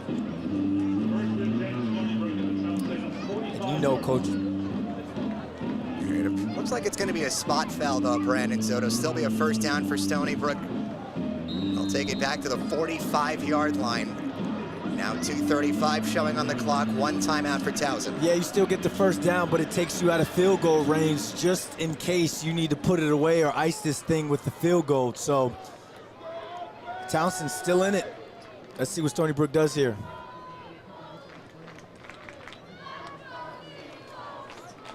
This is Ragsdale, and he is ragdolled. Ragsdale on the run. Just 1 yard for SBU's RB2 to the 44. A 2nd down and 9, and again, I was about to note, might be a good time to use that final timeout. Pete Shinnick already knows it. So Towson will only be able to stop the clock 1 more time with a 2-minute stoppage. This is their 3rd and final timeout, getting to crunch time here at Laval Stadium. And another thing that penalty did, you know, Roland, what was that, like a 20, 30-yard run? He got tired there, and that takes him out of the football game. There's a difference in terms of running style and punishing style from Ragsdale to Roland Dempster. If I'm a defensive coordinator, I'm trying to close out a football game or get the football back, I would want Ragsdale in there. Dempster's coming back into the football game here, but you want clean operations. When you're trying to put a football game away, you're trying to stick your foot down on a team's throat. You want it to be clean when you're doing that. So unfortunate that they got the holding call to call that back, but let's see what Stony Brook has here.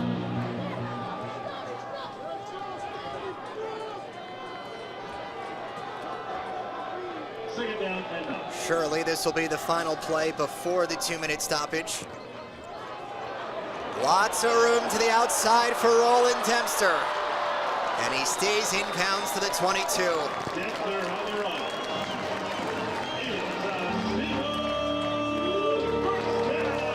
So on the 40th carry of the night, it's the longest run of the night for Roland Dempster, who is closing in on 200 ground yards.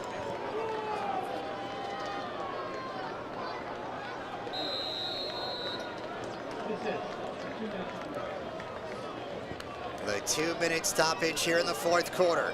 Stony Brook ahead by 8, trying to seal the deal here on homecoming. I think one of the things that makes it different to work here as a nurse or a nursing assistant is the teamwork that is out there amongst the staff. We work together with one mission in common, and that's to take care of our veterans and their families. If this is my small way of helping them back, my career as a nurse is rewarded. The opportunities here for professional growth, our health insurance, salaries can't be compared in any other facility. I've been here 11 years. I think it speaks for itself. Please consider working at the Long Island State Veterans Home because we do make a difference in people's lives each and every day. News 12 Long Island is here with you.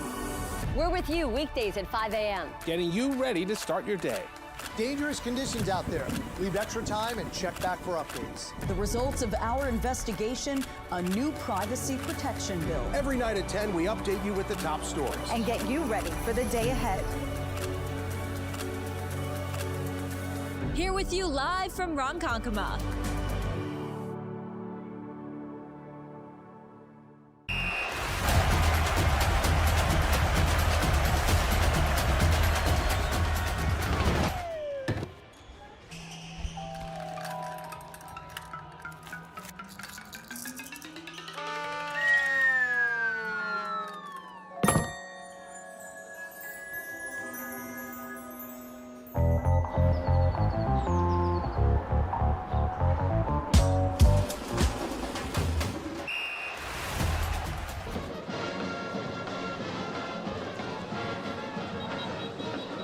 Two minutes remaining in what has become an eventful homecoming day for Stony Brook. 27-19 your score. Is Brandon London. I'm Johnny Wincott. Matt Levine patrolling the sidelines. This was a 27-3 game at one point. Back-to-back Towson touchdowns and 2-point conversions has made it a one-score game.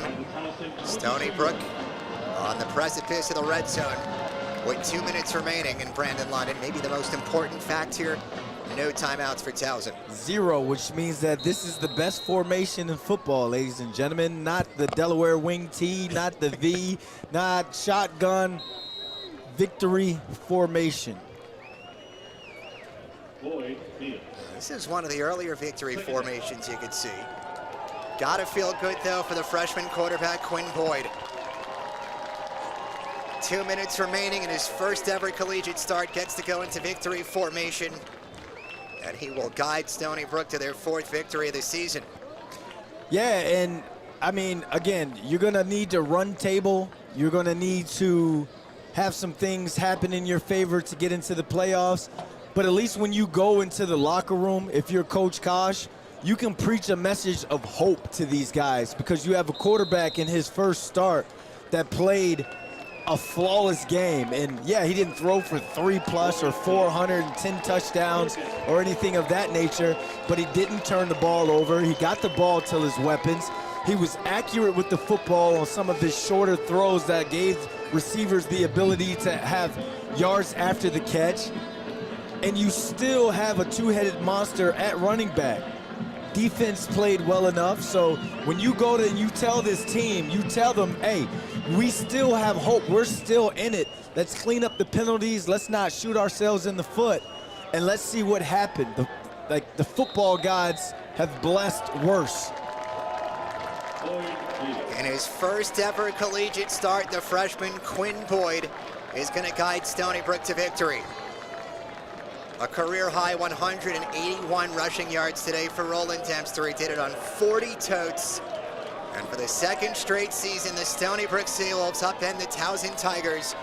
Your final from Long Island's North Shore on homecoming, SBU 27, Towson 19.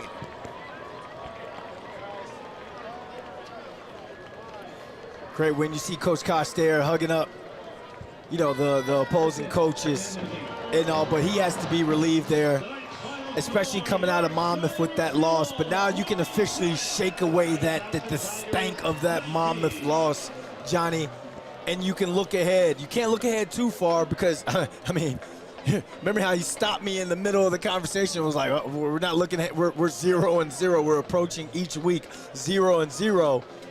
But again, now you have a message to preach to your team. You keep your team engaged for another week. Stony Brook back to 500 football, 4-4 overall. 2-2 in conference, 4 coastal games remaining, and it'll only be coastal games the rest of the way. Told you Stony Brook on the road next week for a 1 p.m. kickoff. Matt Levine is turf side, and in a moment he'll be joined by the second-year head coach Billy Koch. We're hoping maybe the freshman quarterback Quinn Boyd as well. And we'll go down now, turf side to Matt Levine. Billy, you just said scary when you came over here. How do you feel right now? Relieved we won. I was really upset with our defense there in the second half, just giving up big plays. Credit them. They made plays. They're a good team, too, but I want to make sure that we get off the field on certain downs. We didn't do that. But offensively, we controlled the game. It was good to finish the game, run the ball there late, to need the downs and get it out of the game. So that was awesome to see the resilience there. It was a good win. Towson's a great team. We found a way to win it. You just alluded to running the football. Roland Dempster had 40 carries today, a career high 181 yards. What does that guy mean to this team?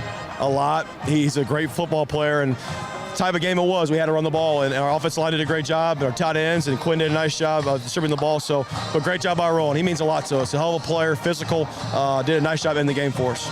Quinn Boyd in his first collegiate start, second career game.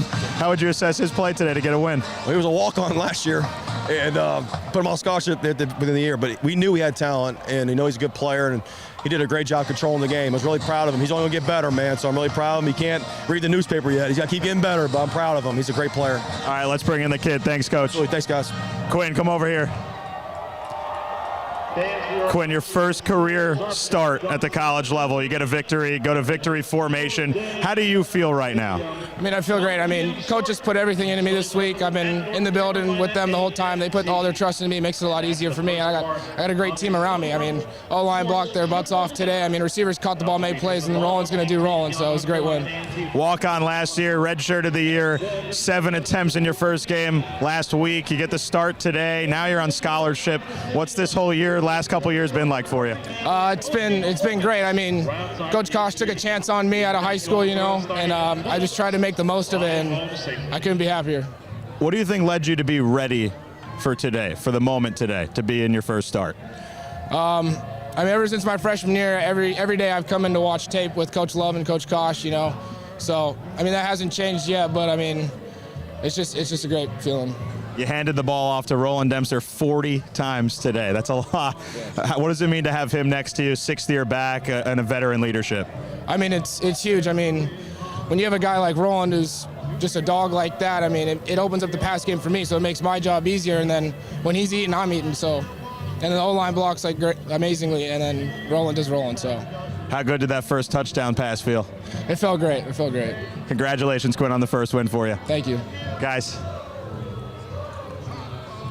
Stony Brook quinning on homecoming. It is a happy head coach and Billy Koch as the Seawolves advance to 4-4 on the regular season. Big thank you to our producer, Rebecca Garner, Frank Avila touching all the right buttons as well, our statistician, Jeff Bernstein, and for my broadcast partner, Brandon London. I'm Johnny Wincott. We say so long and farewell from Long Island's North Shore. Stony Brook hangs on. It's a 27-19 victory, their second consecutive over the Towson Tigers.